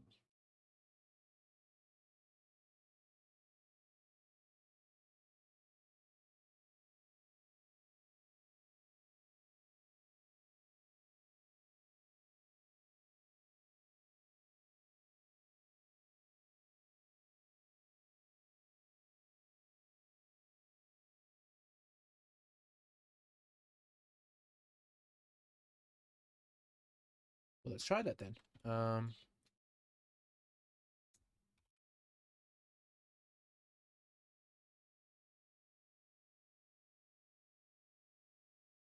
It takes in a few versions, so let's take in a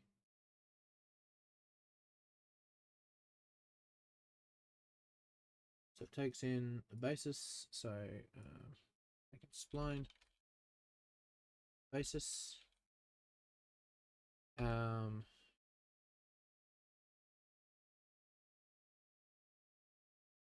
Why is it taking sample position? Our sample position is the float. Is this float here? So let's say float sample pos.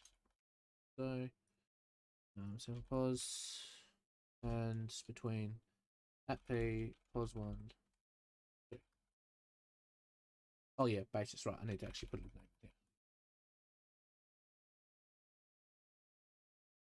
Oh. Well, that is very helpful, honestly.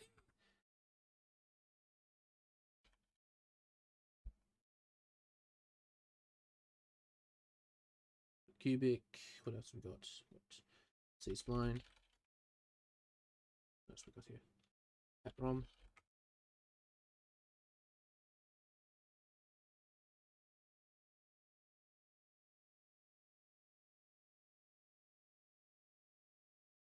What else we got? Linear. Solve. Did I spell that wrong?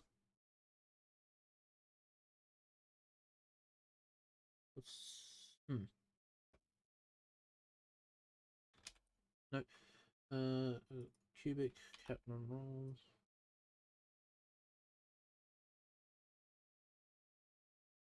I think it might suffer from the same issue that it's kind of just putting it in position there. That's quite handy actually.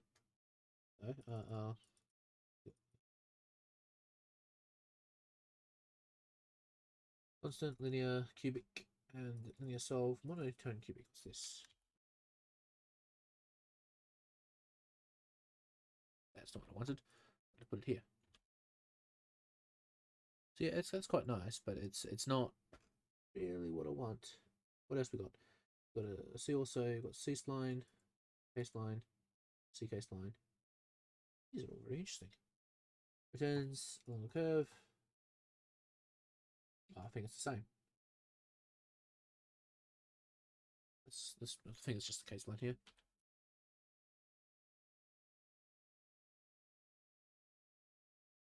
Bloop.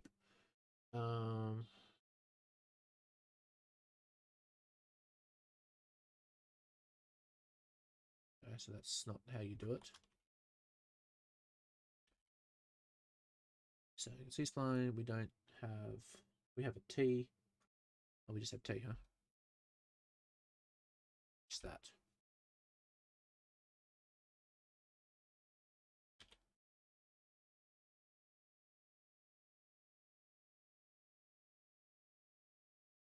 Maybe I'm doing it wrong, but that is really nice. Didn't know about that. Thank you. Vivica. That's very cool. I'm going to stick with mine because mine's a bit more curved. If you know how to make it curved, shoot me a message, because that is quite cool. Maybe I'm just doing this thing wrong. So we've got a derivative. Let's get vector. Let's say vector v. V. Let's say dir. So now I want to just set these attributes back. So I'm going to say set point attribute, and it's going to be 0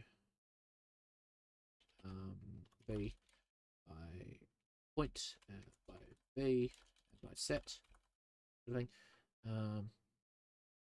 Ideally, what that means is we should now have a v there.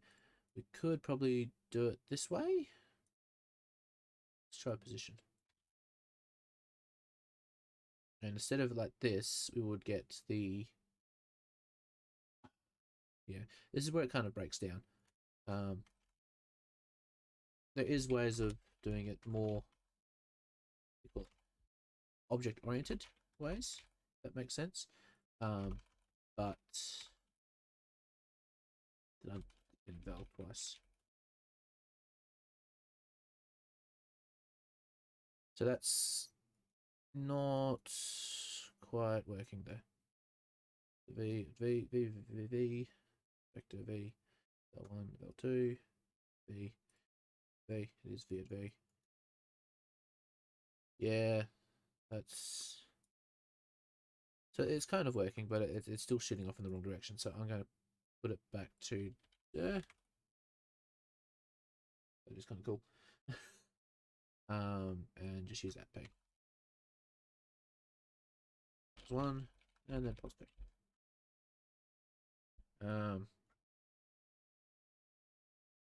I could scale it by the current velocity as well, so I can say times the length of v at v.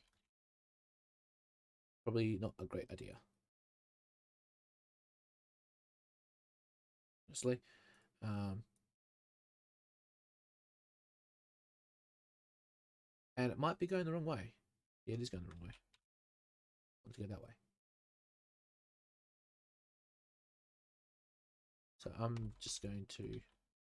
I'll keep that, and I can slow it down later. That's that one. Let's go to 10, so we can see the points. What else am I missing? I'm missing color. So let's get the color. One, two. So get the CD here. So the CD. What else do I want? Let me think. So I want to get this one. I'm going to select by color. And then I'm going to say set point attribute here. The color.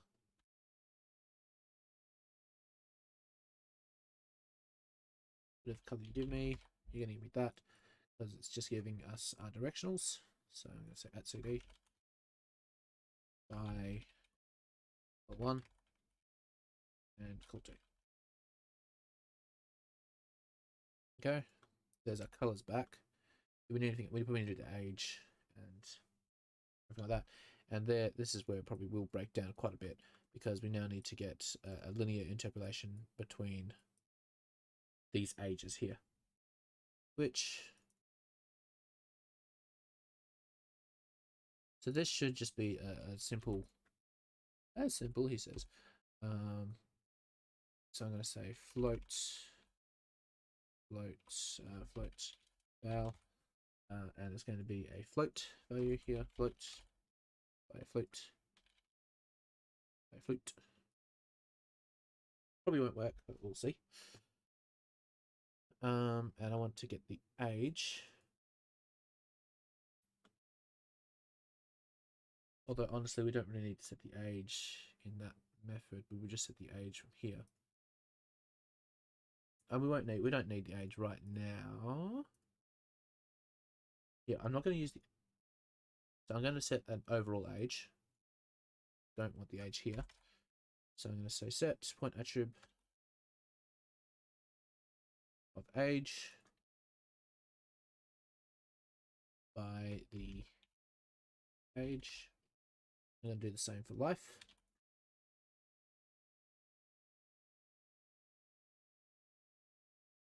And one more thing, so the age, color, ID can probably be, no, don't need to change the ID. No, I probably do need to change the ID because the ID is not going to have anything now. Why are you running? ID. The ID is no longer running. So let's just set the ID to what this initial thing was. So ID by the ID. Okay, so now that should be giving us our ID back. Yep, ID is back. And if I wanted to give like a gradient, if I say color by the gradient, so I'm going to say ramp from attribute grad, so I say gradient here. What I would like to do then is I just need to say set point attribute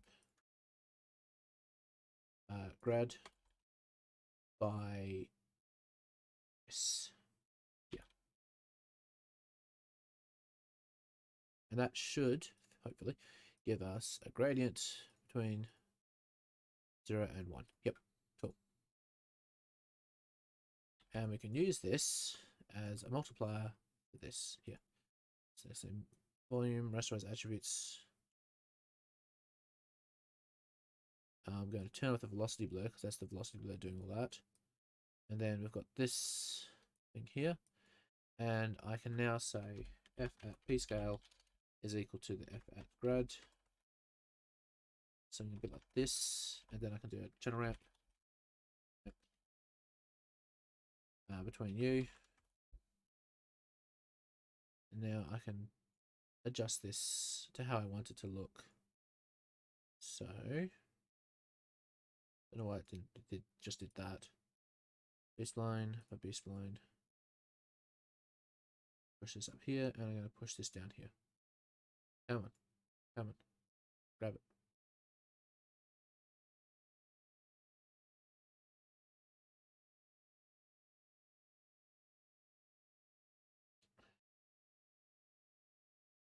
Put one here. Slow. Go here. Put one here, and then put this one down. So that's a bit more of a curve off ramp. Normally, I would use a lot more VEX than this in doing this one, but I don't feel like doing it. So, and then I'm just going to turn this scale down even more. Then, because we're getting this, I'm going to do a resample so that we're getting a lot smoother points. Mind you, this is going to be quite heavy.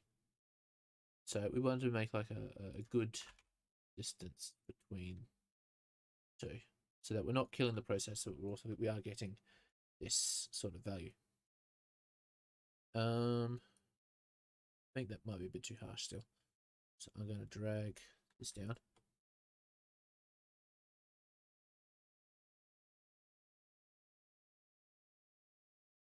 Something like that. It's all got fishies now. It's all fishes. And so it's not going to work. Well, it's going to be very slow, honestly. Maybe your spline one is faster. I don't think it will be, but let's have a look at it.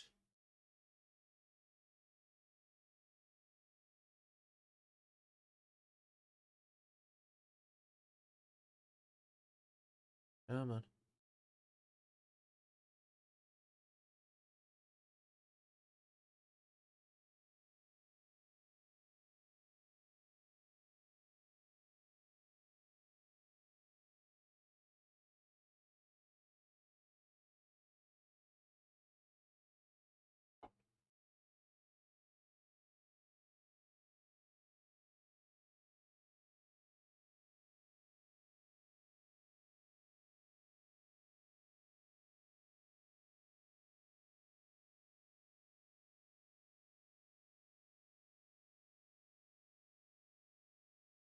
I'm going to kill this.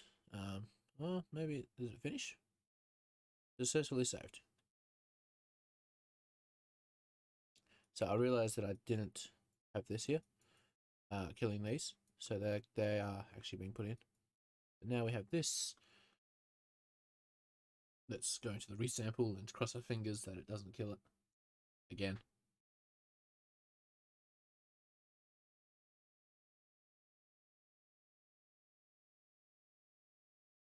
Okay. It says it's done, but it's not. And then volume rise. Click. Wrong display. Actually, this is quite big, so this will probably fill my memory up. So cancel, please cancel. It's not cancelling.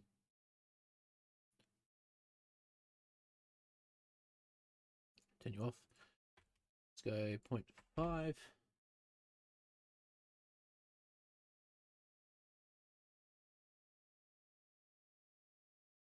And there's our particles. We probably want to boost this up, maybe 2.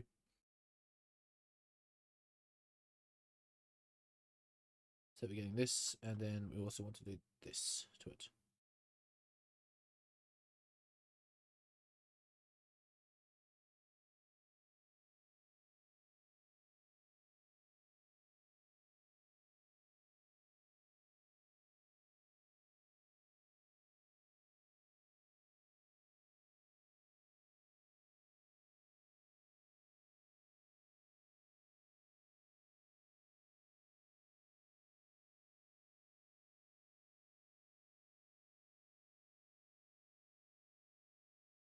This is the only downside to this method, is it takes forever to do.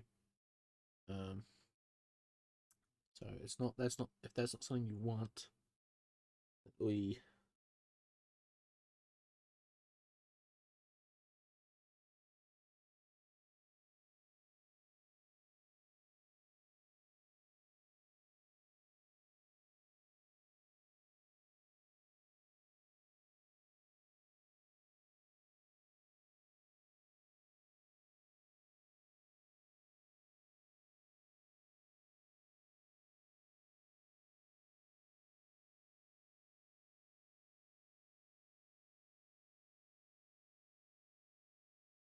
this might honestly be a bit too slow though to be able to put into any sort of production line.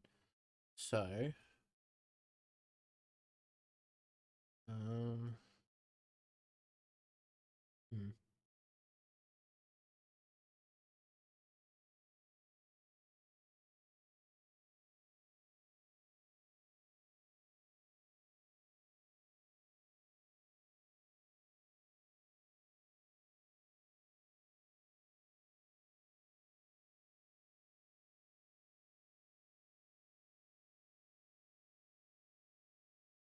I don't know why it's taking so long though. The resample obviously, but still it shouldn't be this slow.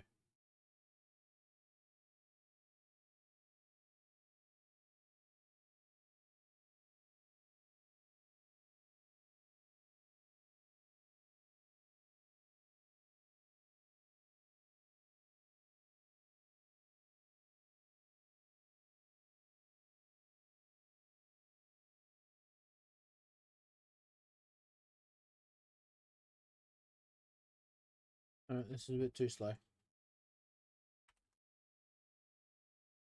When did I last save this? Oh dear.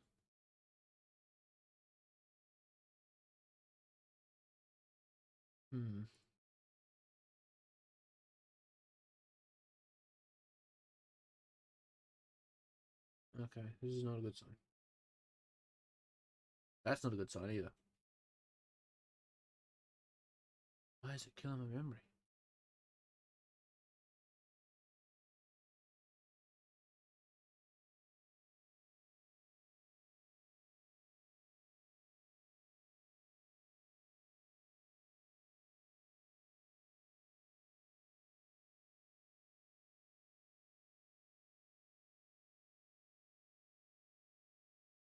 The joys of being live and crashing. Yeah. Hang on. Using that much memory. Oh well. Time to kill you.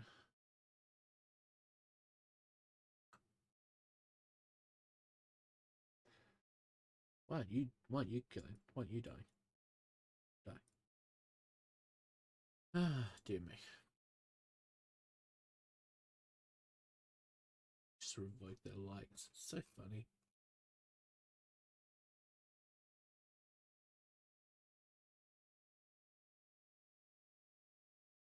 Okay, back into work. Where did it save to? Should be saved to my documents, new projects, tornado tutorial. Probably should have hit don't update. I'm just gonna hit die on it for now. And ideally, let's just do a quick stupid test, because this is just making it very nice and smooth. Let's just not this one. Really, that one is still taking its time. So I'm gonna hit cancel on that. I'm gonna say merge.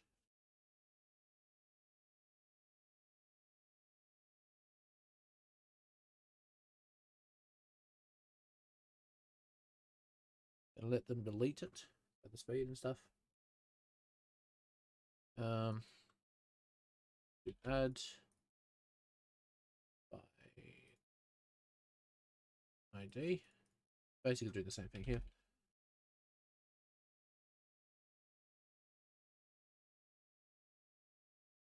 So what's happening here is because the ID is not actually properly set, which is very annoying. Positive, I thought I got everything, but obviously I didn't. So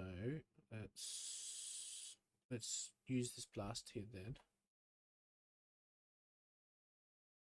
Actually, yeah, we can't use this delete thing here. So now we're not getting what we want exactly. We're getting something though. Then resample. So if we resample, we've got a curve U attribute here, which is like which is what this gradient is doing. So I'm going to do a resample. I think it's the resample that is killing it, ideally.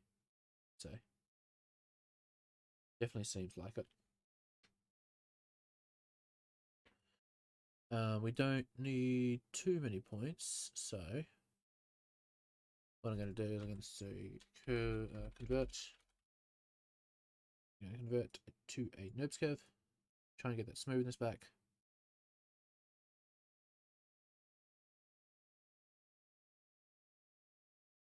And the reason this will probably be fast is that these are properly baked nodes.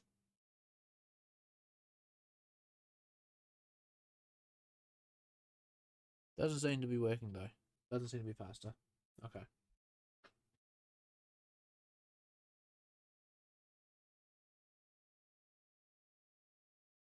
Definitely not fast. Stop. Okay.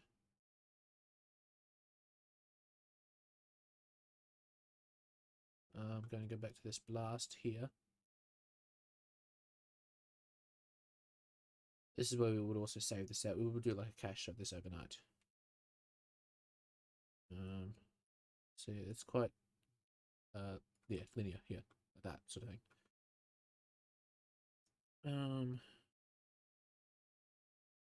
Let's say subdivision curves.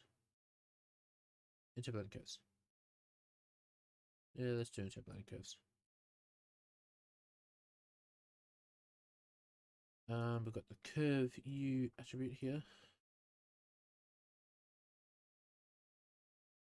Set this bad boy up with the curve U. Here.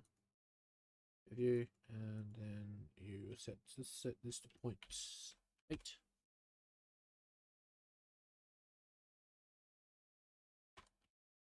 0.2.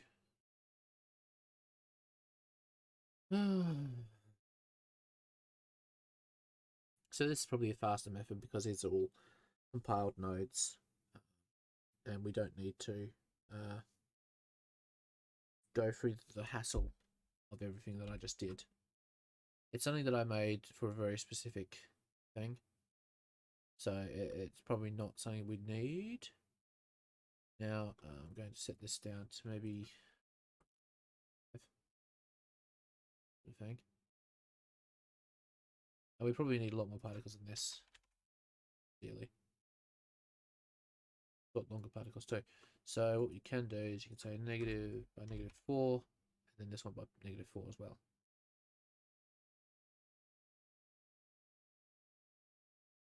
Stop. Got you. But yes, this is how to make a tornado with just particles, ideally. That's my method of making it. Let's quickly add a light. Add a distant light.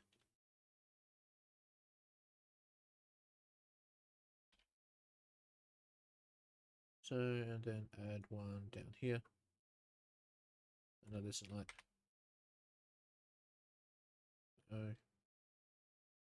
Oh, how nice.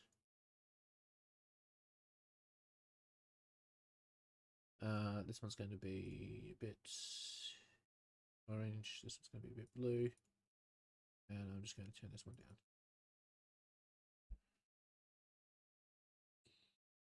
And this will be viewed from very far away, and we would actually make this is let's get our test boy back. Where the heck he is. He is deep inside there.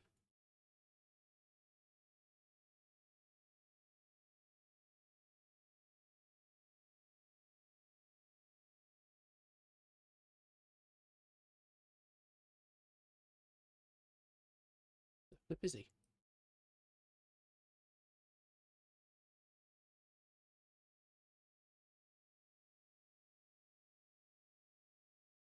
Yeah, so it's absolutely massive. So we would view it from like here away, sort of thing. Massively big. But we're getting a lot of different swirls. We're getting a lot of different ones that in the render will look a lot nicer. And we're going to try and do that next time. But we're also going to showcase how to do it in volumes as well. Just purely volumes. Because my voice is hurting. Now what? Okay, here. Might dive in here. Let's go to the volume rasterize. Let's set it to 0.8 maybe. So it's a little bit less heavy. We've got this coverage scale. We don't really need it. That makes sense. If I take out the density here, we get a very different result, which you may or may not want. It is up to you. We try like differing ones. We get like the curve UH, we get a bit more of a smoother fall off, which may be nice. I do prefer to use that, honestly, normally. Or you can use the P scale, which it should give us almost the same result, just in the opposite direction. I'm going to use the curve UH for this.